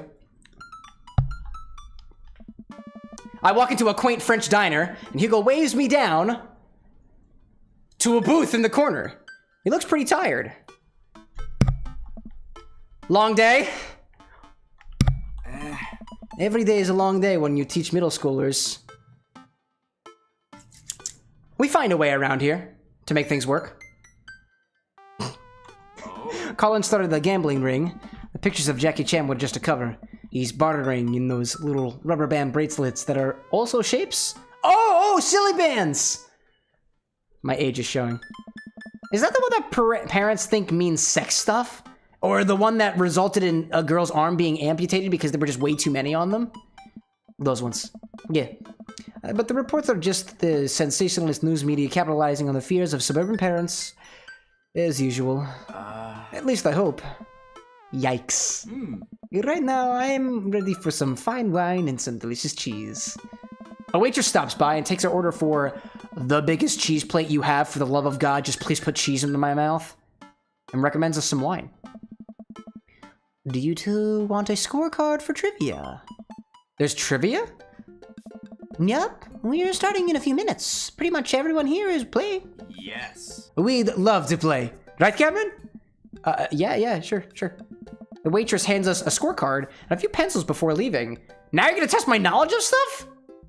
I suck at this. I'm specifically afraid of trivia. I might not be much help here. I'm not very good at being smart, I guess. Cam, why you gotta do yourself dirty like that? Come on, dude. Come on. I doubt that it will be too hard. Cameron! I turn to see Matt and Brian here with their daughters, looking like they're ready for trivia. They come up to our table to greet us. Hey guys! You all here for the old question and answers game? Yep. We come here every week. But Brian and Daisy carry the team. Carmencita and I are just here for the cheese. Provolone 2, lost in New York, have been reigning champions for the last month. Man, Brian's great at trivia too. That raises the stakes. Great name though. Provolone, Home Alone. It's a reference I understand. Solid team name. And that's Carmencita's claim to fame. It hurts me to know how good I am at puns. Like father, like daughter. You guys gonna try to give us a run for our money? Hey. Oh, we'll see what we can do. We're just here for the cheese. We'll see what we can do to not hurt your feelings too bad. I will end you. I don't want to hurt your feelings too bad. I feel like this teacher of mine, this teacher man that I'm trying to impress over here is not as like aggressive.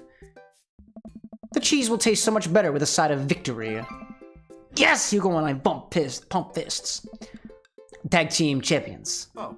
We'll have to think of a good team name, but I think this will be fun. Good luck. Brian, Matt, and their daughters head back to their table. Well, I guess we need a name. Got any good ideas? Easy, breezy. Havarti like it's 1999. Ah, real Munsters. Craigslist Swiss connections. I love easy, breezy, beautiful. Havarti sounds nice. But like Havarti party? Havarti like it's 1999? Brie is really hitting me there. But I did have Havarti cheese the other day. Specifically. And actually, for those of you watching, if you're gonna cheese, Havarti, salt, watermelon, and some arugula. Or lettuce of sorts. Or even mint. Shit slaps. Havarti like it's 1999? That'll do just nicely. Aww. I thought that was gonna be a good one. The waitress comes by with our cheese board and we revel in its glory. Already I can see a piece of cheddar with my name on it. I pair it with some strawberry preserves and slide into dairy-induced ecstasy. There's such a fine variety of cheese and charcuterie that I'm positively overwhelmed. A quick dip into the seasoned nuts, a slice of savory yet salty Gouda, or perhaps a focaccia crisp topped with honey and goat cheese. I'm so happy. Embrace the cheesiness. Hugo raises his glass at me. Oh. Cheers. To cheese! To cheese! Hey, I don't know who that is. I do really like good cheese boards as well. I actually made myself a cheese board the other day. This was going back to the Havartian watermelon comment. So good! Hey, I don't know who you are. A middle-aged man. Oh, fuck, it's Quinn. Oh my god. In a backwards baseball cap, sunglasses and cargo shorts, jogs out of the back with a frenetic energy of a radio DJ. Everybody ready for some trivia? I don't remember this guy's voice. What's this guy's voice? Everybody ready for some trivia? The restaurant cheers. Oh man, looks like everybody's really into this. The daddy that you can't date. I hate this guy. That's what I like to hear. For those of you who don't know me, I'm Quizmaster Quinn. My actual name's Richard. I just like alliteration. More cheers. Woo! Go Quinn! I'm so sad. I see some of you brought your children here tonight. That's cool. My children won't speak to me.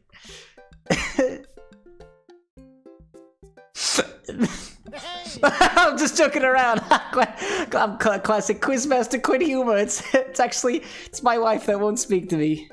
She doesn't want kids. She really doesn't. It hurts me deeply. Let's get into some questions. The first category is literature. Excellent. Sad Master Quinn. Sad Master Quinn. That's oh my god, it's Ninja Brian's voice. You know who loved literature? My dead father. I looked up to him so much. Hey! More jokes, please. Classic Quizmaster quips. The one who quips and he jokes about his dead family members. I'm just trying to keep it light. Yeah, folks, just like I thought my wife was the light of my life. Hugo, you got this literature stuff, right? Does Franz Kafka have an irrational fear of one day waking up as a large, grotesque insect-like creature?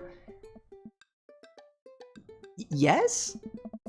This is the continent that encompasses the realms of Gondor, Rohan, Mordor, and Lothlorien. Dude. That's definitely Lord of the Rings.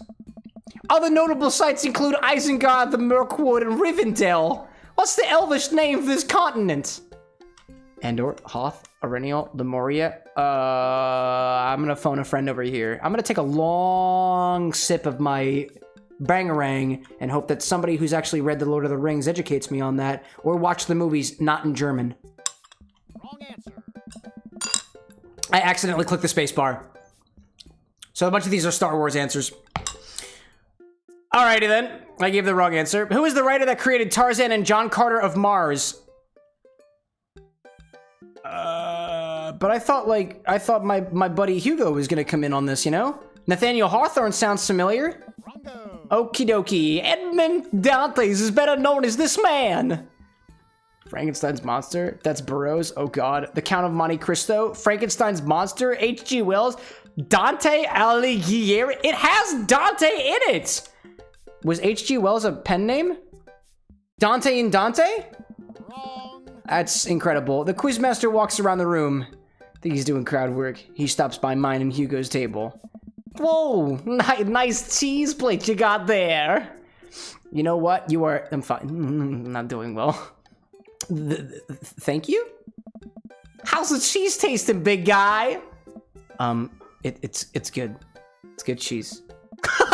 Great! Cheese used to be my favorite food, but I developed a lactose intolerance later in life. I'm so sorry to hear that. I also developed clinical depression. Oh. But people don't tell you to just get over your lactose intolerance, right? Nobody's like, have you tried exercising to get out of your debilitating dairy allergy? Or you just need to choose to not let your throat close up when you eat brie.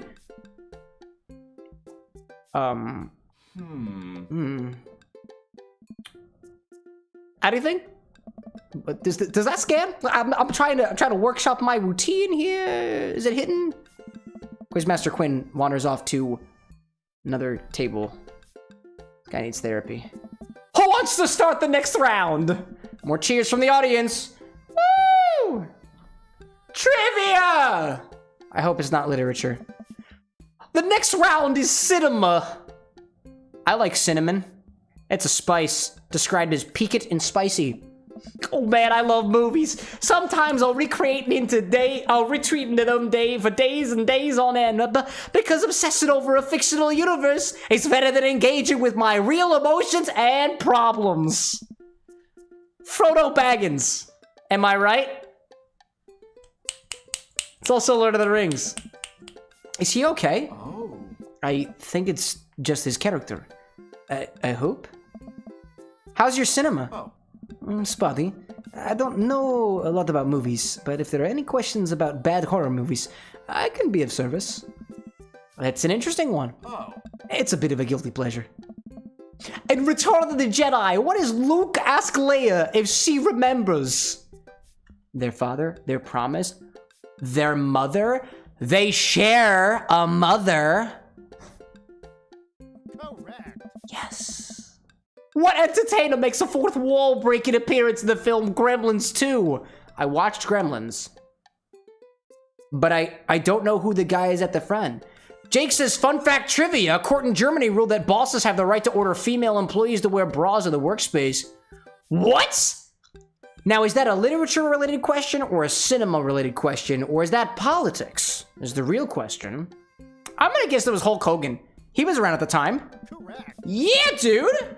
Which of these 80s horror movie does not feature an Indian burial ground as part of its setting?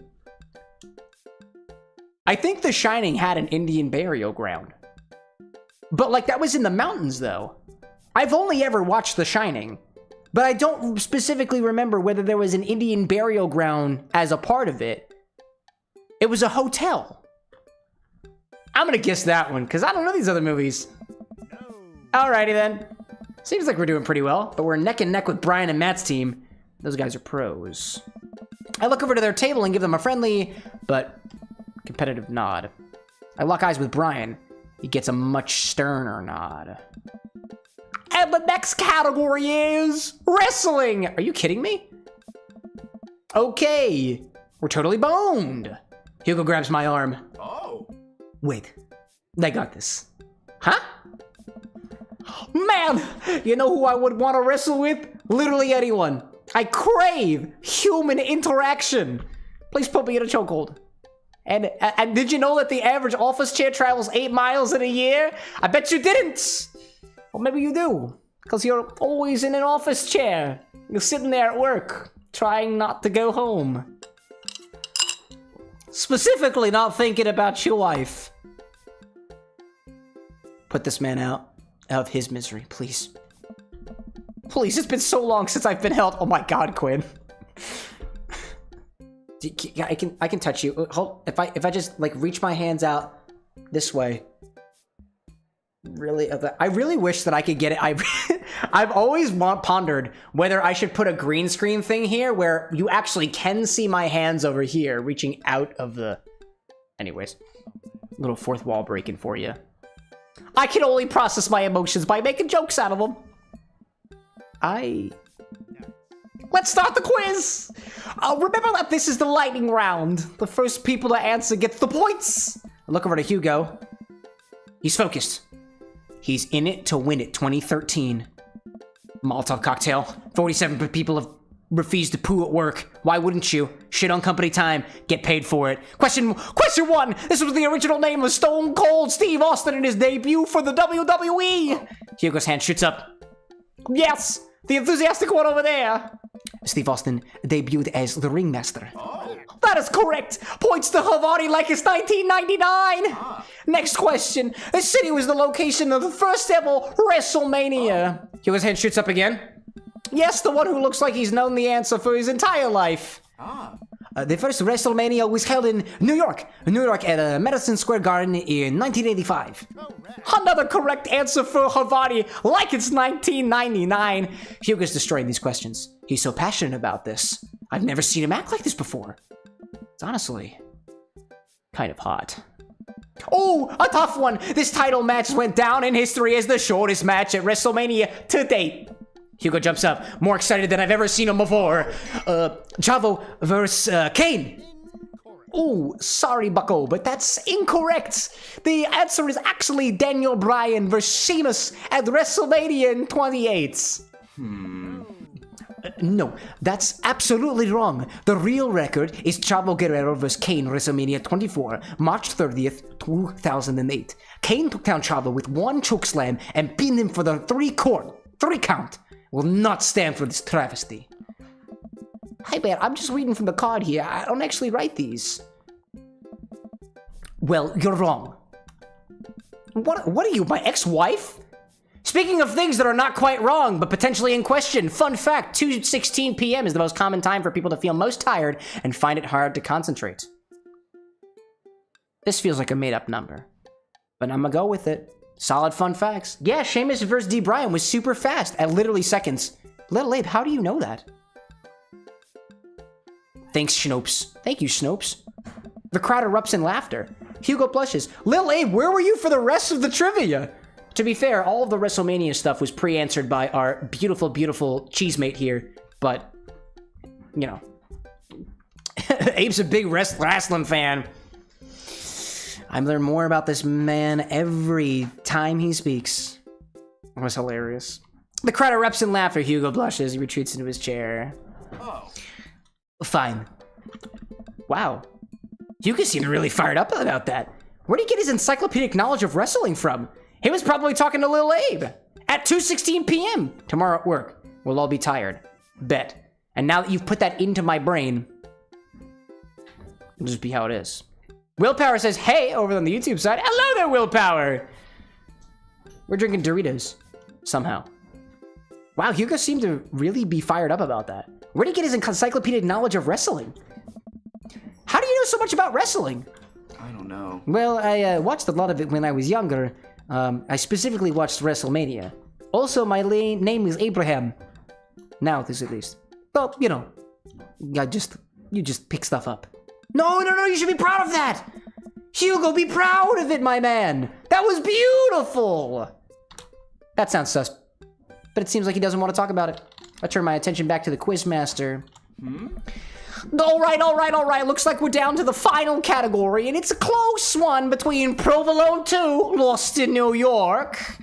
Brian and Matt, high five. Hate those guys. Love those guys. Kissed at least one of them.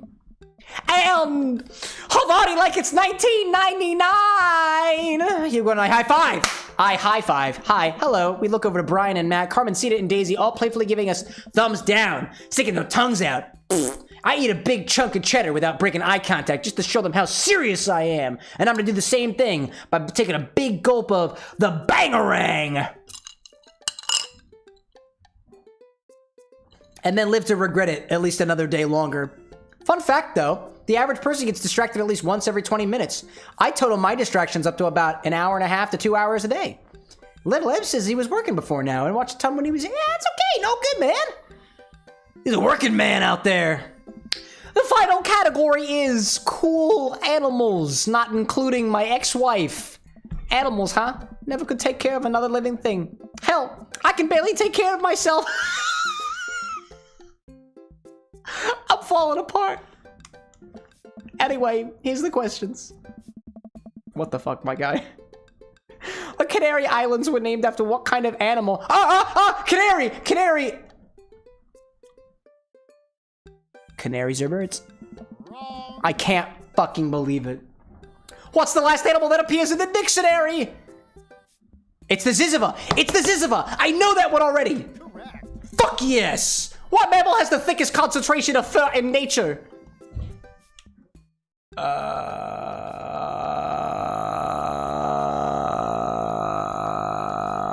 Otter? Correctamundo. Oh my god!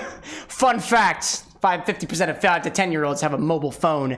That makes sense, actually. The Canary actually are named after dogs? Canary dogs? Or just dog canaries? Maybe that's a particular type of dog. I don't know. All right, it's a weird Latin thing, Canis. Oh, duh. Canis. Canis major, Canis minor. Cage the elephant. It just came to mind. It caged to mind. All right, I'm just gonna come around and collect your scorecards and we'll see who came out on top.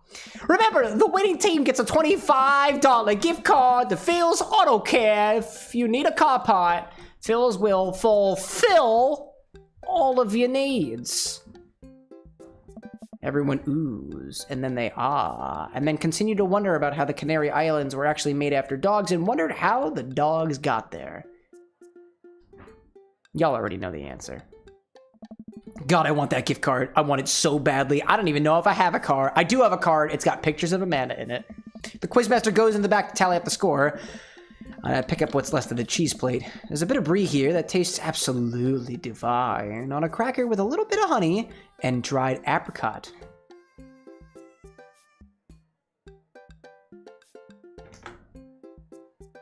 That's giving me a cocktail idea. Brie, honey, dried apricot.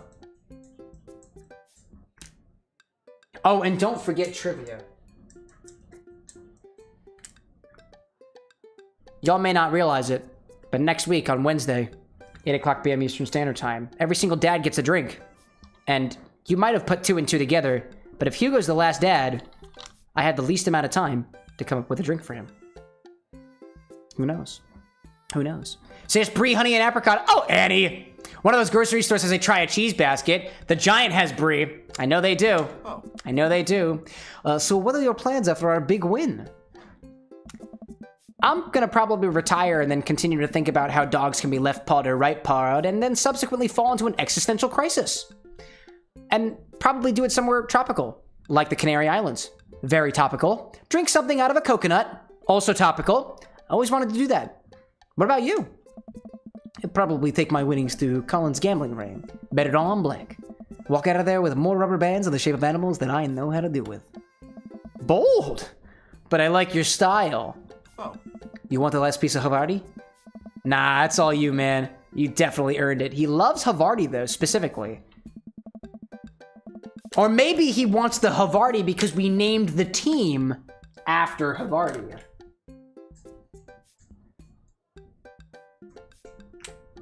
Notes for later. After a couple minutes, the Quizmaster jogs back into the room. Everyone immediately quiets down, waiting with bated breath for the results. Who will win the coveted gift card? And continue to think about the fact that dogs don't bark.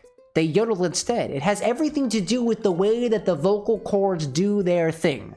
Compared to a human, that is. I really hope it's us. And if it is, I'll yodel. Hey, everybody! We've had a great night. Lots of goofs, lots of laughs. A little bit of light crying in the back, but that's neither here nor there.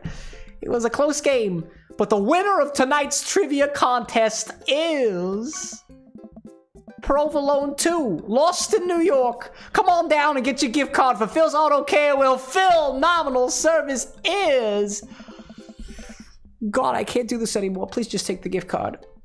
Ooh. Brian and Matt run up and grab the coupon, and I bow to the roaring applause of the crowd. I do my best to convey to Hugo a sense of appreciation for his hard work at trivia, with only eyebrow raises and a shoulder shrug.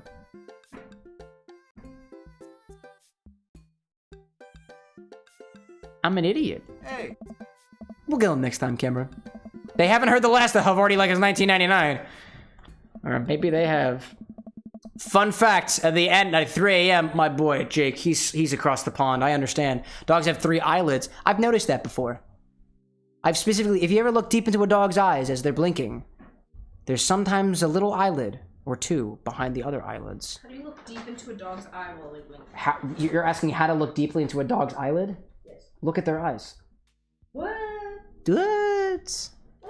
You counted the eyelids? I've specifically counted the number of times they've blinked. I've never noticed more than 2, though. I like to make deep connections with animals.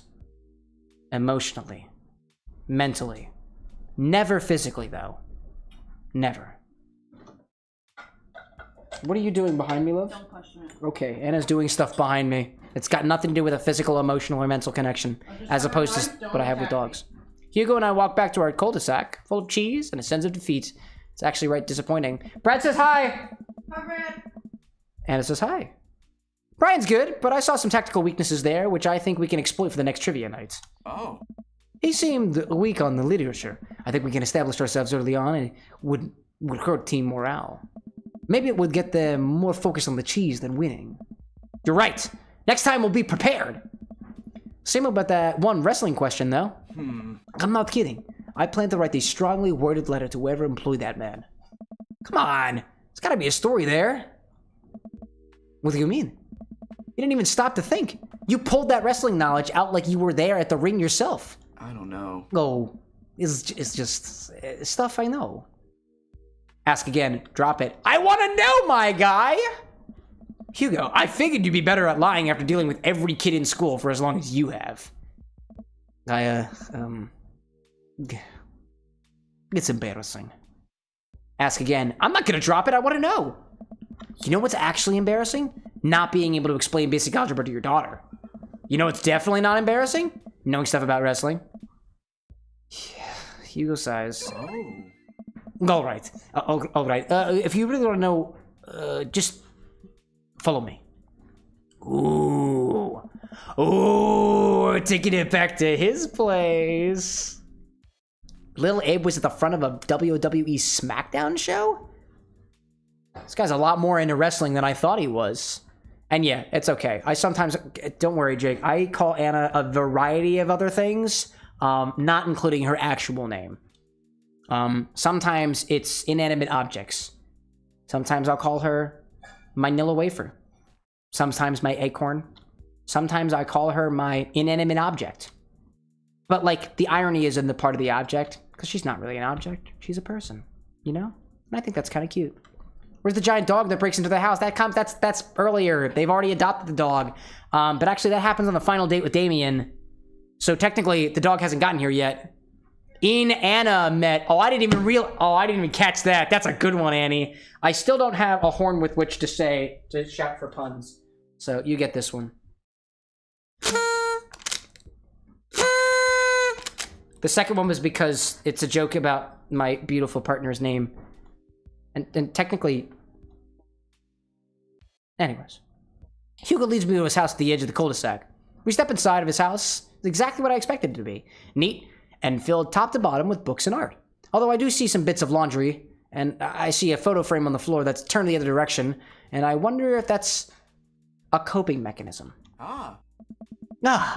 Welcome to my home. Sorry it's so messy. His house is actually spotless. No, it's not. I follow him down the hallway. Where are we going? What are we doing? He opens a door and ushers me inside. It's completely pitch black. He closes the door behind us. And now, Hugo flips a switch. I finally understand. Look at this freak! Look at this individual who is totally into something. That's beautiful. Let's go! Dude, he's got so many champion belts. That's wonderful. Curio cabinets packed with in-box wrestling action figures line the walls along with posters, cardboard cutouts, and every piece of wrestling memorabilia imaginable. A giant widescreen TV sits on a decked-out media stand. I'm speechless. He collects dolls. He collects action figures! But he definitely collects men and women in wrestling outfits. And dare I say people in general. I can't tell here. I know this game is inclusive in a variety of ways. This one over here even has a mustache. I'm speechless. I look over at Hugo, who's hovering by the door, doing everything to avoid eye contact. I do the same thing when I bring people to my home and I show them the bar with an X and I bring them in, and at least one of the maintenance guy who's been here recently for the water that is currently pouring out of our pipes, the issue still isn't fixed. He was like, wow, you've covered every square inch of this apartment. I think it was a compliment. This is the coolest thing I've ever seen. This is awesome. Not a lot of people have seen this, huh? This is the coolest. Dude, overwhelming support. This is the coolest thing I've ever seen. Are you kidding me? Look at all this stuff. This must have taken you forever to collect. And the meticulous nature of specifically adding in all of these figures so meticulously on the stand. It's actually quite impressive. Can I touch this? No. Go ahead. He's still kind of like, he's got the sweat smile, you know?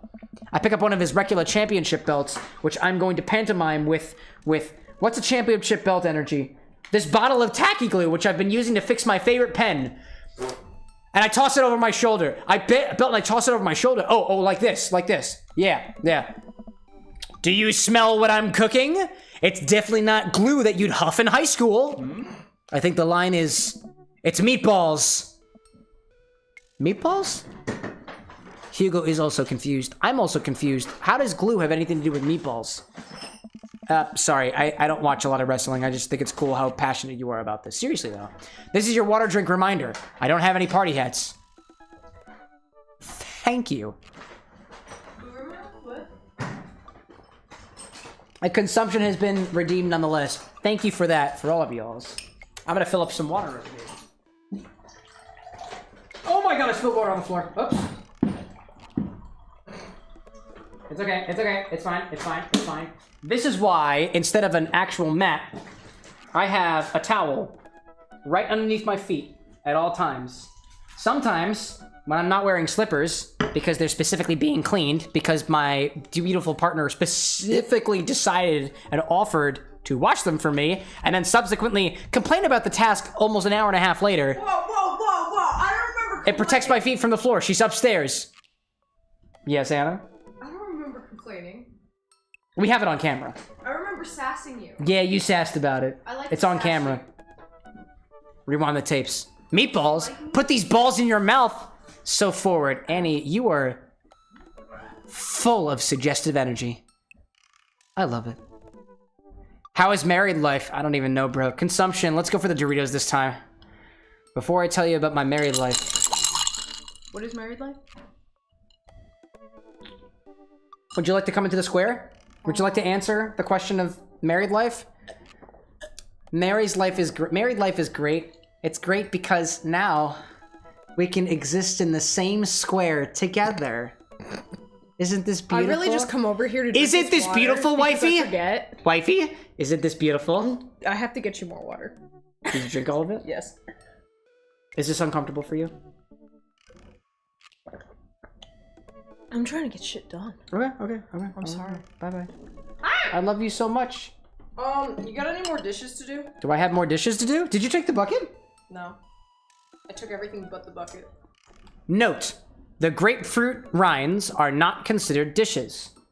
No, my dearest, I do not have any more dishes that you can do. Not because you are the dishwasher, but because in this instance alone, you happen to be doing the dishes. I, for one, am a great husband. I do the dishes almost every single day, because most of the dish waste in this apartment come from me and my bar. Would you like me to start the dishes, or should I wait until you end? Validate me first. Please. Oh my gosh! Good job, Karen! You do the dishes every week! Woo! Do I get a snack for that? How about you take one of those candy star fruits? Nope. Oh my goodness. She rewards me with what seems to be chocolate-covered pretzels. Actually, I want some of those. Why would you do that to my chocolate-covered pretzel? You just threw half of them on the ground. Oh my god. No. I'm taking these back. I was not supposed to be distracting you. You're supposed to be getting this date done.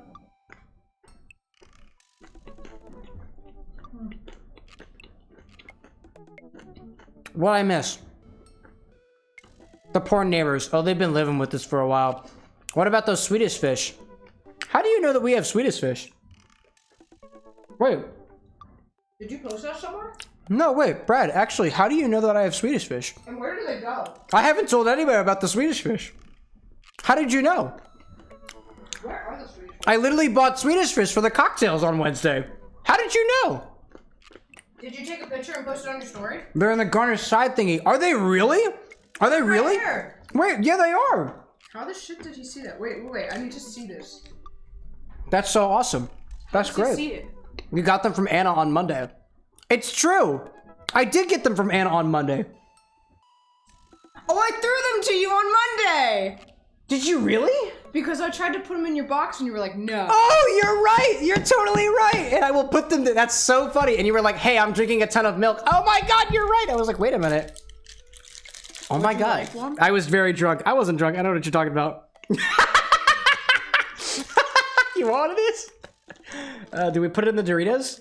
No.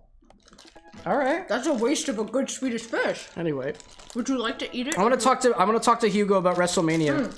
Go. Go finish your game. More than awesome, coming in clutch. Dude, so evidently Brad is the kind of guy who remembers all the fine details in the books that he reads, or at least the cinema that he watches. I was not that kind of kid. Oh, I'm the person that rereads a book and discovers completely new different parts of it because I didn't actually read all of the book before. Well, that's because you also reread the books a bunch, which is something that I've never been able to do. I reread them because my dyslexia makes me miss entire sections of books, and then I go back and I'm like, holy shit! They actually fell in love with this part! And then you're like, wow, Anna. Your dyslexia, pluriform dyslexia, is one of the most beautiful parts about you. I still can't find my glasses. It's okay. I just remember what I would do when I'm drinking while also drinking. See, Brad's got a superpower there.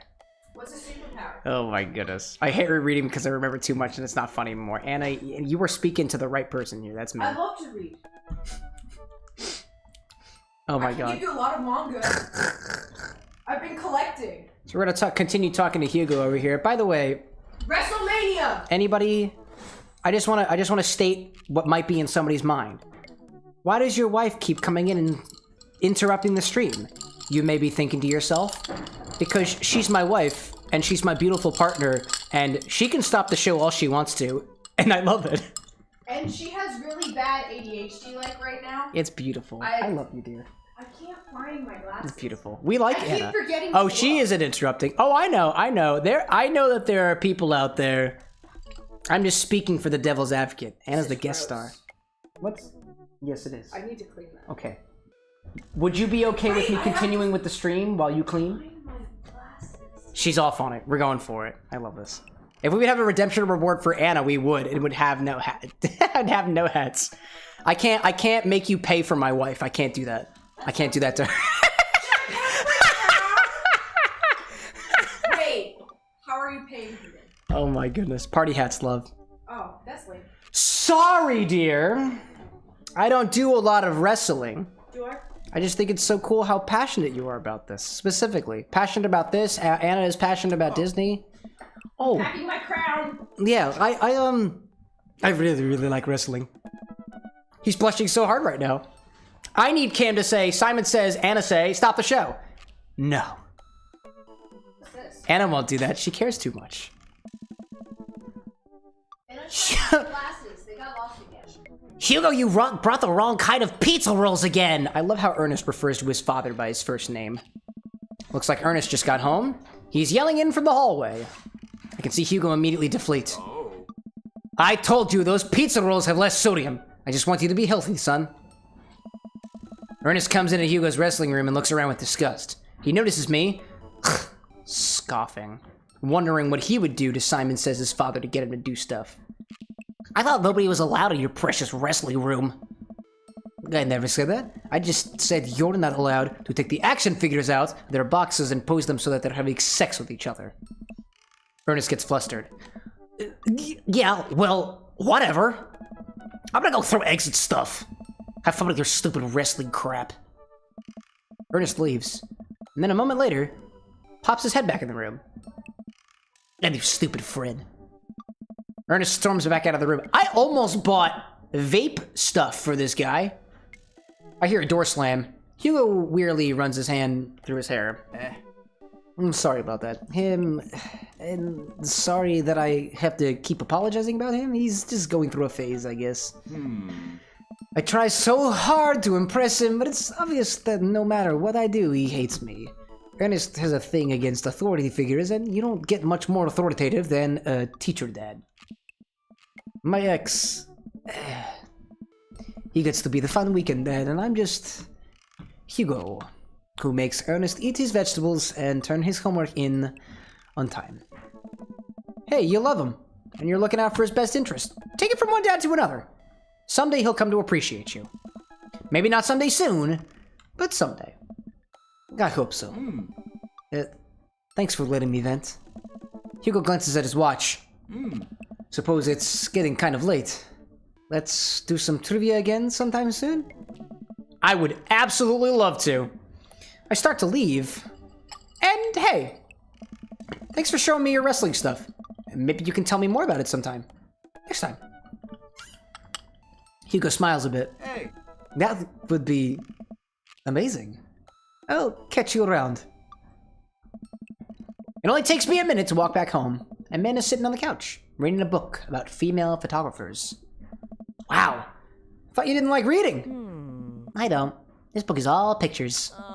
And even then, my patience is being tried. Did you get to eat all the cheese your little heart desired? I'm a happy little cheese monster. But I made sure to leave room for dinner. Who wants breakfast for dinner? Hash browns! Okay. Toast dipped in egg! Blueberry pancakes! Well, only if you'll help me make them. You know I'm the world's best blueberry sprinkler. And also totally amazing at heating up the maple syrup in the microwave. Now, tell me about that cheese board. Amanda and I spend the evening cooking an elaborate breakfast with everything we can find in the fridge. I tell her all about the trivia, but leave out the parts about Hugo being into wrestling. I figure she would probably find some nefarious way to use that information for a better grade. Do I like Harry Potter? I'm actually not a fan of Harry Potter. Harry Potter was that thing that everybody around me was always into in like middle school. And I was like, I don't get it. It was because everybody around me was so interested in Harry Potter. JK rolling with delight.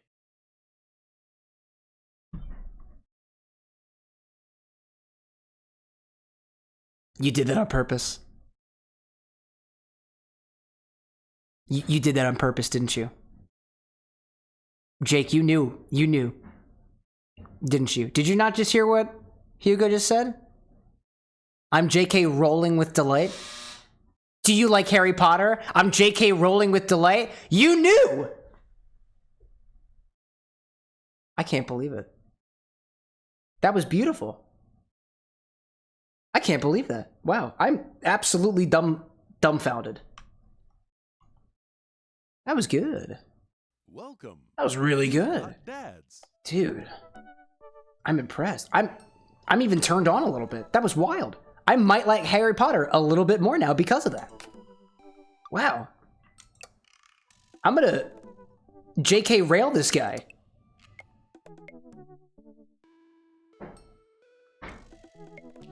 I tried to make my own Harry Potter joke. It didn't really work out. Anyways, ever since the first night at charcuterie pies, fucking kidding me? Charcuterie pies, Hugo and I have made a point out of weekly visits to trivia night. Havarti like it's 1999 has come in first place ever since, despite Provolone 2, Lost in New York's continual efforts to dethrone us. I've been able to do a complete overhaul of the interior of my car thanks to all of the Phil's Auto Care gift cards we've received. Air fresheners, car chargers, you name it. A man is riding in the lap of luxury. Aside from the trivia nights, I don't actually get to see Hugo a lot. The end of the school year is coming up, and he seems to be having a lot of trouble dealing with the stress of teaching.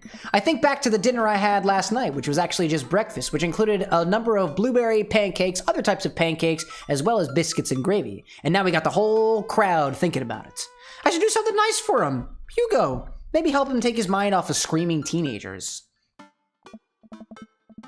Books? He likes books. I would have no idea where to even start with that. He probably reads more books in a month than I've read in the past year. I know he's really into wrestling, but he's been reluctant to talk about it since he showed me his wrestling room. I know he's kind of shy about it, but maybe... whatever. Let's roll the dice. I think I got a plan. Oh, it's true. My car definitely looks no different. I think we even noticed that when we're in other people's cars, their car looks the same as ours, too. Hey, all right, folks, looks like we finally have the points tallied and we're ready to announce our winner. You know who else is a winner? Me, because I finally just seen how beautiful and loving my wife is. A few weeks ago, all the regulars staged an intervention for Quizmaster Quinn. We sat down in a circle and told him that we wanted to see him be better and love himself. He agreed to start going to couples therapy with his wife, and last time he told us that they adopted a dog together. Oh my God, Quinn! That's wonderful! I didn't realize that we'd get actual character development out of Quinn. That's beautiful. I love you forever, my Quizmaster Queen! I said I love you forever, my Queenmaster Quiz Queen girl! Anna, I love you! She can't hear me. You know, your partner can't reciprocate the love that they can't hear. This is a metaphor. I can't tell which version of Quizmaster Quinn I prefer. There are things to like and dislike about both, huh? And the winner is, for the 4th week in a row, Havani like it's 1999. Hugo and I cheers our small slices of camembert, and go up to accept our gift card, along with an uncomfortably long hug from Quizmaster Quinn. May Havani like it's 1999's reign be as long, as wonderful as my marriage to my beautiful, beautiful wife. Oh. We make our celebratory round of high fives to the rest of the teams. And sit down and finish our cheese board, savoring every last bit of burrata with pesto and slices of tomato. Hey, I got a surprise for you. Oh. For me. Yes, and for once, it isn't more cheese, quote unquote. Well, if you think you can somehow top that, be my guest. I pull out a book that I've been carefully hiding in one of my pockets and I slide it over to Hugo. Well, Hugo picks up the book and reads the title aloud. Harry Butt's Crapper Keeper? I wanted to get you a book, but I figured you probably already owned every classical piece of literature, so I thought this would be fun. For when you're pooping. Hey. You should flip through it. Hugo looks up at me, raises an eyebrow. After flipping through a couple of pages, he finally comes across the small gift I strategically hid inside. You're kidding me! Hugo looks around, worried that he made a scene. He leans in. You're kidding me. Hugo pulls out the wrestling tickets I hid inside of the Crapper Keeper. This is the World Federation of Wrestling's Power Slam series. You've been working so hard lately. I thought you'd like them. Like them? I love this. Well, thank you. But wait, there's 2. Yeah, I figured we could go together. What? You go with me? Heck yeah! I need you to explain the finer points of wrestling to me, though. Hugo gets up, he walks around the table, and effortlessly picks me up in a big old bear hug. Has he been this strong this whole time? Thank you! I let out a little week, sort of say, you're welcome. It's the night of the Power Slam. Oh my god, look at his shirt! Wow. Hugo shows up at my doorstep in a loud, oversized wrestling tee. He's a little blushy and extremely cute. Oh my god, I love this. I also need to specifically write down that he's into wrestling, because I did not write that down already. This is so cute. Oh my god. Oh my god. We drive about an hour to another city for the big event. Hugo spends the entire ride teaching me the basics of wrestling and the terminology I need to know. This shirt is less oversized than his vest. It's seriously though. He clearly knows how to clean himself up casually. So, it's fake, right? Oh. Well, yes and no. While wrestling and the act of hurting another wrestler is fake, the work requires remarkable athleticism and oftentimes results in actual injury. Those people are getting hurt, sure, but not in the way we're led to believe. Historically, wrestling as we know it today was created by carnival workers to fix gambling, and the people who actually believed it to be real and would bet on these matches were called marks. That we know that is technically fake, but it still choose to suspend our disbelief makes us smarks and smart marks. So, I should be watching this for the acrobatics, and the tension, and the drama, and even the storylines. I think that anything or anyone can tell a good story. You just have to look for the story. Even something like what we're about to experience will tell a phenomenal, sometimes understated story, despite the ridiculous premise. Wow. What? I really wouldn't have pegged it for a huge wrestling fan. Nobody does. I get it. I'm the button-down teacher type. I like poetry and art history. I write dissertations on heavy tomes from Russian authors for fun. But I like wrestling. It's a big part of who I am because it's considered kind of lowbrow. I feel like I can't share it with anybody because they'll just make fun of me. Till now? Hugo smiles to himself. Until now. And we head into the stadium. New question, asks Jake. New question. Where's Hugo's accent from? I tried to do something accented. I played around with accents for this one and wound up steady stating on something that's a little Russian. It's a bit Russian. I've been watching a lot of content by Vlad Slick Bartender recently, and I think I subconsciously am pulling the accent from his videos. So that's where it is. Probably Russian in some way. But it could just be General Slovenian for all I'm aware, or General Slovakian from what I understand. I'm not a geometry guy. Geography. That's the word I'm looking for. Good night, dearest. Yeah, I couldn't find my other glasses, but I found these ones. You look beautiful. I have glasses now. Can you see the wrestling game? It's a wrestling game. Can you see it better with glasses on? Man, it does Can I get wear blurry. your glasses without for the rest of the stream? I mean, they're just for double astigmatism. Nah, I probably shouldn't wear those then. It's literally, it has no actual prescription other than I the should probably not different wear this. angled things. I should not be wearing these glasses. I should not be wearing They glasses. do make a difference. Ooh, That's what the really glasses weird. are for. Hugo and I enter the stadium and are Wait, I directed to didn't the kiss upper you lever. Good night. You know, when you go to expect it, it's almost... Nah, it's just as intense as it always is, and it's beautiful. Hugo and I enter the stadium and are directed to the upper level. After grabbing some snacks, we make our way up the set of stairs. The further up we go, the more my heart sinks. I had thought we'd gotten good seats, but by this point, the ring looks like a postage stamp. We finally settle into our spots and wait for the match to start. I'm sorry. I thought I got his tickets on the lower level. I look over to Hugo, who apparently didn't even hear me. He's vibrating with excitement. Oh. This is so cool. He's stimming. That's right, dear. I guess he doesn't mind. I have to admit, I've been too embarrassed to come to one of these ever since I was a kid. What's there to be embarrassed about? Everyone here loves wrestling. Plus, who are we even going to see that we do when we know? We're like an hour out of Maple Bay. I guess you're right. So what do we have to look forward to tonight? Oh man, the lineup is stacked. All of the matches are going to be great, but the one I'm really looking forward to is the Eastern Dragons match. The Eastern Dragon? Yeah, he used to wrestle as Pablo Escobar, but I guess he eventually had to change it. Wrestler names are weird. He's actually an Iranian guy from Utah. Oh. So that's what your shirt's from? Yep, I've been following this guy since his debut in an indie wrestling league, and it's been amazing to see him rise through the ranks and into the professionals. Who's he up against? The corporate shill. Technique-wise, I don't think he's that good of a wrestler, and I don't even think the fans like him. Certainly an interesting character, though. Yes. The stadium lights dim, and the crowd starts screaming. Butt rock blasts through the sound system, and some pyrotechnics set off around the ring. Ladies and gentlemen of the sold-out crowd in Mill Creek, Massachusetts, who's ready to power slam? Hugo and I quite literally scream, woo! We watch two wrestlers, the Southern Dandy and Johnny Snowman, walk out to even more butt rock. The Southern Dandy mixes and drinks a mint julep in the ring, but right before the match, the crowd eats it up. That's actually awesome. I didn't think that we actually see a cocktail being made. Mint julep. That's an idea.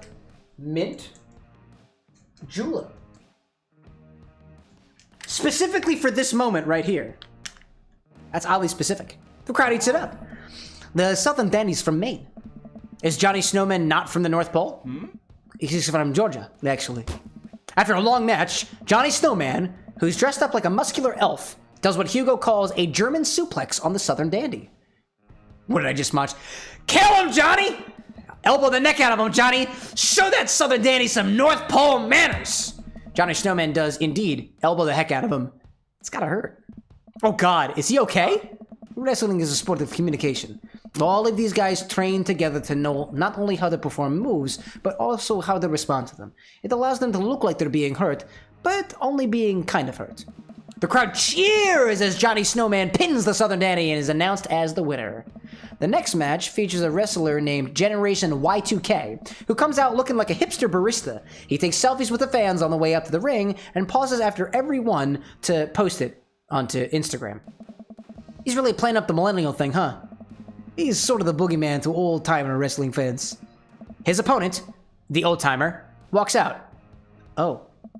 The crowd seems to be divided in who they're rooting for. The old-timer pulls some pretty sweet moves after he takes out a walking cane from under the stage and beats Generation Y2K over the head with it. Up against the ropes, Generation Y2K blinds the old-timer with the flash on his camera phone and is able to pin him to win the match. He takes a celebratory selfie with his unconscious opponent. Wild. During a break, Hugo and I leave to get refills from the concession stand. We wind our way through clusters of wrestling fans to get to the line. So, what do you think so far? It's just okay. It's actually really cool. I'm glad I'm here with you. The wrestling is cool. But I really like seeing you so enthusiastic. It's... Don't say hot. Don't say hot. Don't say the hot thing. Cool. Hey. You know, I'm kind of surprised. I was sort of expecting the crowd to just be a bunch of aggressive, sweaty older guys. But it's so diversive. I've even seen a bunch of families with their kids. Everyone looks super happy to be here. Oh yeah, that's how I got into wrestling. When I was a kid, my dad used to take me and my brothers to matches all the time. There's one gaggle of kids loitering in a corner that are exceptionally loud, even over the din of the stadium. Looking closer, I can't help but feel like those kids are familiar. Oh my god, I know these kids. They're Hugo's students.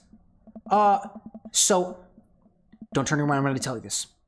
But some of your students are here. Hugo immediately tenses up. Oh no. Oh my god. I can't let them see me here. They'll never listen to me again. I position myself between the kids and Hugo, hoping that I can make a human shield. I glance over at the group of children again, and I recognize that Colin kid. He kicks one of his friends in the shin, and then he laughs. Man, that Colin kid is a piece of work. Colin? Oh, if he sees me here, he'll never let it go. He's a master manipulator. We have to get back to the relative safety of our seats. What's the plan? Minigame? Create a diversion? Sneaking mission? Just walk back to your seats. It's a diversion, just like we did at the aquarium. I turn to Hugo. Hugo, I'm gonna draw their attention. While they're busy watching me, run back to the seats. And I'll meet you there, okay? Don't get hurt out there. As Hugo begins to leave, I turn to the crowd of people and start stomping around and raising my arms as if I were trying to frighten off a bear. Hey, everybody! Look at me! I'm a big old wrestling fan who came all the way from Maple Bay to see this event! I wasn't that big of a wrestling fan to begin with, but in the time that I've known it, I've come to find it very endearing. I really enjoy watching those very oily boys get into fisticuffs and hope that you are all having a very pleasant evening watching them as well. It's kind of working. All the people near the concession stands have stopped to look at me. I feel my social anxiety stabbing me, hitting peak levels. There's only a finite amount of time I can keep distracting people. Quick, think of something, run away, just scream, do a cartwheel. I'm gonna do a cartwheel, but I don't want to hurt myself. But I'm gonna do a cartwheel anyway. I can actually do cartwheels. I summon every last piece of athleticism from my body and go for the full cartwheel with a running start. I immediately fall over, laying spread eagle on the cold floor of the stadium. While people run up and ask if I'm okay, I spot Hugo darting through the doors and back to our seats. Mission accomplished. Hugo and I sit down and breathe a huge sigh of relief. Whew, that was close. Now we can hide out for the rest of the night and enjoy ourselves in the comfort of anonymity within a large crowd. The lights dim once more. Oh. This is the match we've been waiting for. The corporate shill walks out to elevator music. He's wearing a three-piece suit, sunglasses. Once he gets to the ring, he takes off his sunglasses, rips the sleeves off of his suit jacket, flexing his arms for the crowd. One of the people from his entourage produces a graph chart and sets it up in the center of the ring. The corporate shill grabs a microphone. I got a message for the Eastern Dragon. If you'll refer to the graph in the center of the ring, you'll see a quarterly projection of how much I'm gonna kick your ass. The whole crowd just goes wild. Now, if you'll direct your attention to the Jumbotron. We all look up at the PowerPoint presentation titled Kicking the Eastern Dragon's Ass, Key Performance Indicators. That's KPIs for those who may know otherwise. The corporate shill takes a laser pointer and gives a lengthy presentation on just how and why he'll defeat the Eastern Dragon. He showcases several well-utilized clip art graphics. That was informative. The light dims again, and pan flute music plays. I think it's a pan flute, maybe? I'm actually not sure if I even know what a pan flute sounds like, but it kind of sounds like that kind of thing. The Eastern Dragon walks out to cheers from the crowd. Aren't pan flutes like a Central American thing? Hugo shrugs. Wrestling. The Eastern Dragon stands outside of the ring and grabs a microphone. Corporate Chill, it's nice to see you again. More cheers from the crowd. That was a good presentation. The clipper was a very nice touch. He points to the Corporate Chill menacingly. I'm looking forward to a nice and exciting match. The crowd doesn't really know what to do here. He's not the best at trash talk. But I promise, he's one of the most talented wrestlers you'll ever see. The match starts, and it's just as exciting as Hugo had hyped it up to be. The Eastern Dragon performs some ridiculous aerial stunts that make me concerned for his safety. He does what Hugo calls a moonsault from the top of the rope into the Corporate Chill, a portmanteau of moon and somersault. The air in the stadium is electric as these two athletes lock arms, trying to demolish one another. I can't help but kind of get into it. The Corporate Chill pile drives the Eastern Dragon, who looks passed out in the center of the ring. He climbs up to the top rope and motions to the cheering crowd. Oh no, he's about to do his finishing move, the Corporate Ladder, which he climbed up just prior to doing the move. The Corporate Chill poses at the top of the ropes. The Eastern Dragon still isn't moving. Could this be the end of his young career? Get up, Eastern Dragon!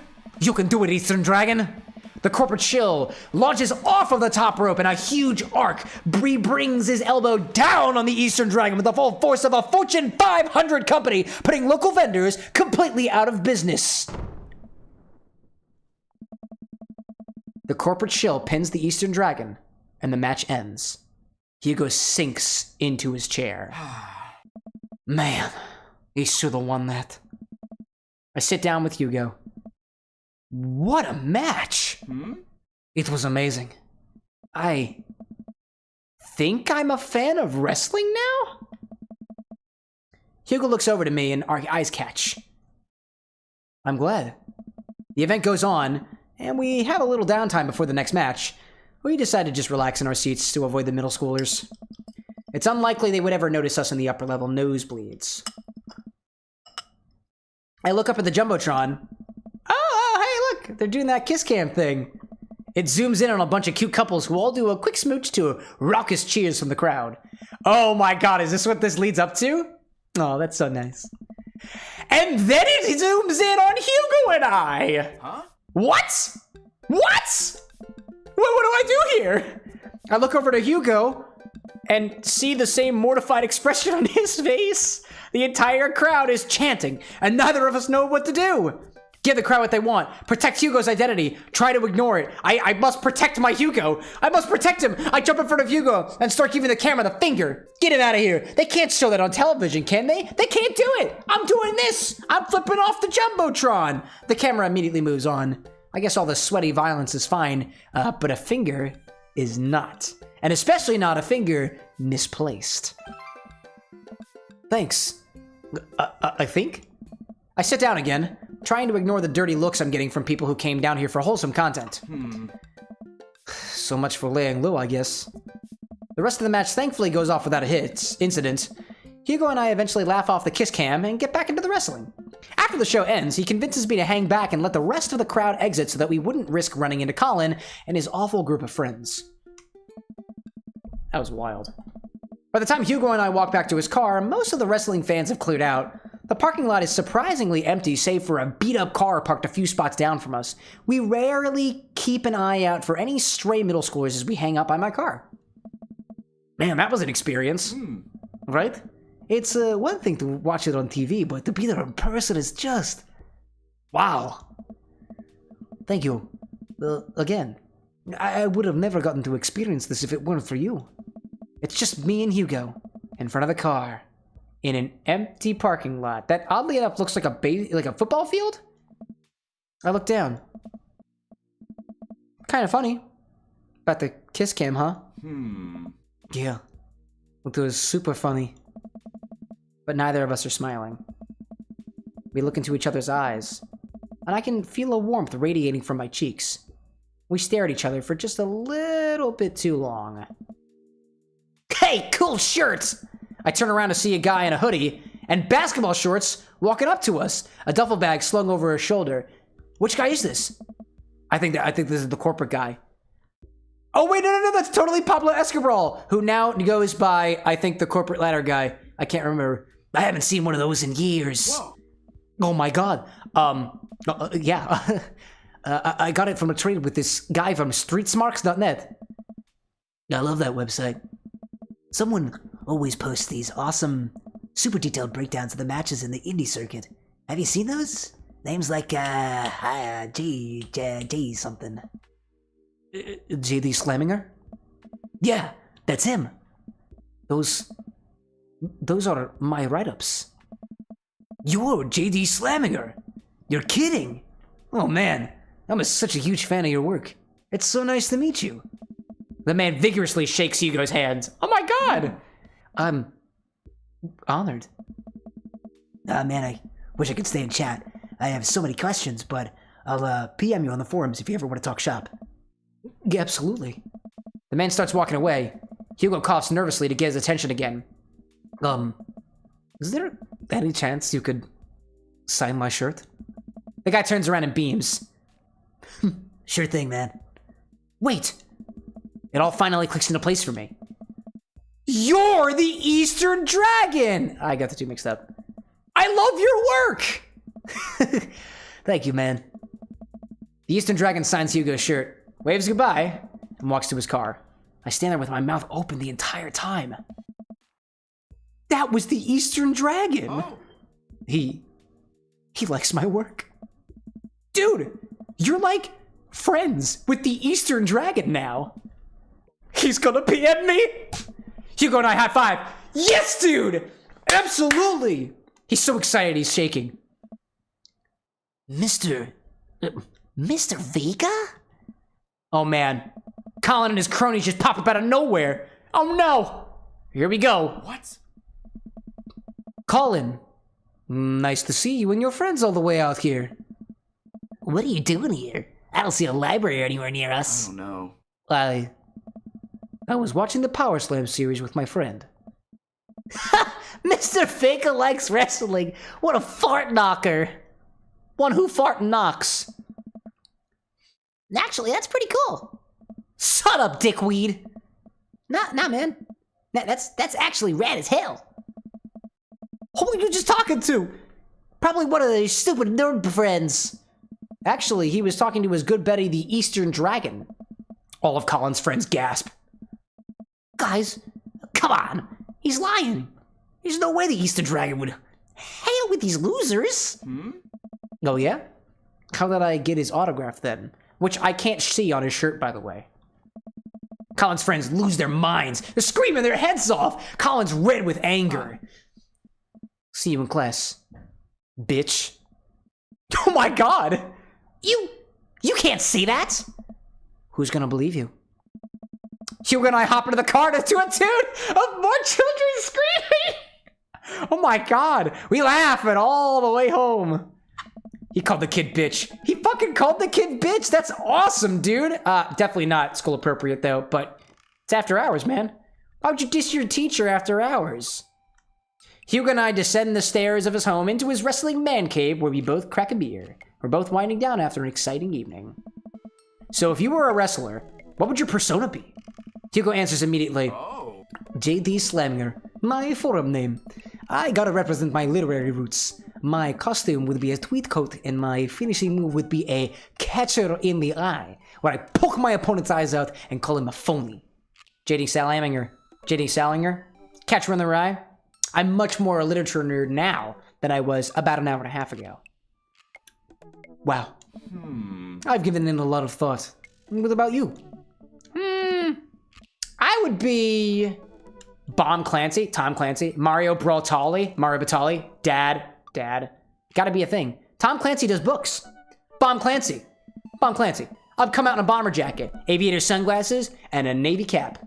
My finishing move is the Hunt for the Red Shocktober, where I accuse the other wrestler of being a communist and defeat them in a decades-long proxy war. I'm just now realizing that I don't actually know any wrestling moves. You know, I could teach you some. I smirk. I'm game. Hugo and I square up in the center of the room, ready to go at it. This is not a thing. I'll go easily on you. On Bomb Clancy? Absolutely not. And before I know it, I'm on the floor. Hugo wraps his legs around me and squeezes. I can't move. This is a figure four leg lock. If I were applying full force right now, you would be in extreme pain. He effortlessly twists around again, and he grabs my arm. Good lord, he's strong. Any movement on my end is useless. And I suspect that my dadvatar, if you will, is totally into it. And this is an armbar. You're pretty good. Oh. You can tap out anytime you like. Not a chance. Hugo flips around one last time on top of me. He hooks his arm under my leg and presses his body down on my chest. I don't even know how to pantomime that. Oh. And this is me pinning you. Our faces are inches apart right now. I can't tell if I'm breathing heavily because of the physical activity or because of something else completely. Go for it. Tap out, you coward. Go for it. I'm not a coward. I lean forward and I kiss Hugo, who seems just as surprised as I am. In a bad way? I pull back, a little embarrassed, but he kisses me again. He slowly releases his submission hold on me and cradles my face in his hands. He presses his forehead against mine, and we laugh. I guess we both win. Guess so. I pull him back in for another kiss. Do you have any more moves to show me? Hey. You think I might have a few? Fade to loading screen. Hot. That was awesome. Please make a Catcher in the Rye joke. That'd be so funny. I liked that book. I'm JK rolling with delight. All right. It's more. Okay, that's fine. I'll take it. It's still literary. Go on all Hugo dates, on every date with every dad. I got the dreamiest daddy. That proves it. We've done it. If that Steam achievement could have said anything else, that confirms it. That's it. Don't skip the corners. Well, that was fun. Oh, but now, I can't wait to see it. That went super duper well. All right, Amanda. All right, Panda. This is the final goodbye. What? No, absolutely not. I had a crab cake something for breakfast or lunch or whatever it is. Father? And we go through it. We go through the whole thing. Everyone's here. I'm making the rounds, but first mac and cheese. Oh my god, Quizmaster. Cameron! Quizmaster! And like, Spin Master, I guess. I wonder if this is what I get for going on the date with every dad. Hey, Hulk's ready for a crazy graduation party. You don't have to be on right now, Quinn. It's just a party. What do you mean? It's the,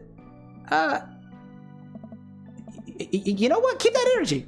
Hold it close. You deserve it, man. Just like me and my loving wife deserves happiness, right?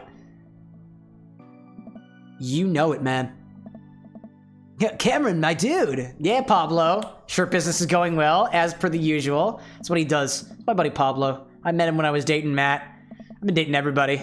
You got it. Cameron! Hey, this guy again. He still likes the Mac. At least at the very least. That's very nice, at least. Daisy comes up. They're still pretty cordial. All of them happen to be. But all in the name of good Mac. Craig's saying, Bro, where's Hazel and Briar? Come on, dude. The real rager. Taking the older age out for conversation. Don't worry, dude. I'll keep an eye on your fruit punch intake. You know, really glad we're bros again. Let's hit the gym sometime soon. Absolutely. I don't recall if that was different than last time. I don't think it is. Hey, little ones. Hey, y'all. Thanks for all the ice cream cake. No problem, dude. Briar ate 4 pieces. It's totally true. That's what they do. Little twins can be quite ravenous, you know. That's how it always is. You'll figure it out. Joseph saying that we're settling in, as always.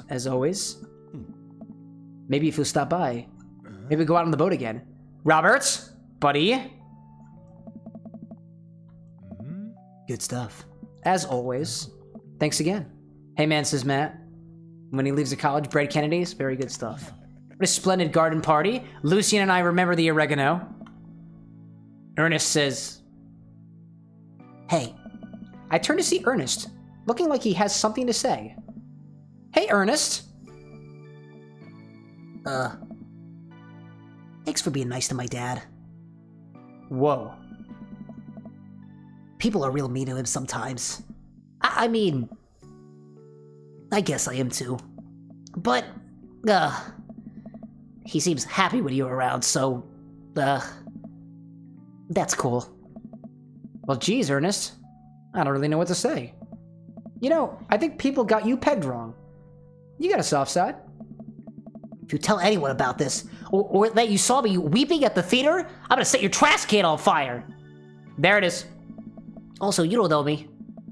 Before I can respond, Ernest walks away, a cloud of vapor trailing behind him. It's a hooker, bruh. Well, that was at least pleasant. The party starts to wind down. I take a seat on the back porch, and Amanda wanders over. Killer party pops. What can I say? I was inspired. And we've got the wonderful little thingy. Aw. This is the part where I try not to cry, and then it always happens. Present time, tiny wrap package to tear it off, framed picture. Yeah. I love this. I love the fact that she does the at the end. That is, I hope that one of my children does that to me actually one day. I want that experience as a father. That'd be so cool.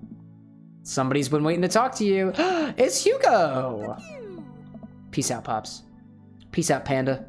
I take a seat next to Hugo as the last guests make their way out of the party. He's wearing his brawling shirt. Cool shirt. Thanks. It reminds me of a special night. So the secret's out, huh? Hugo likes wrestling.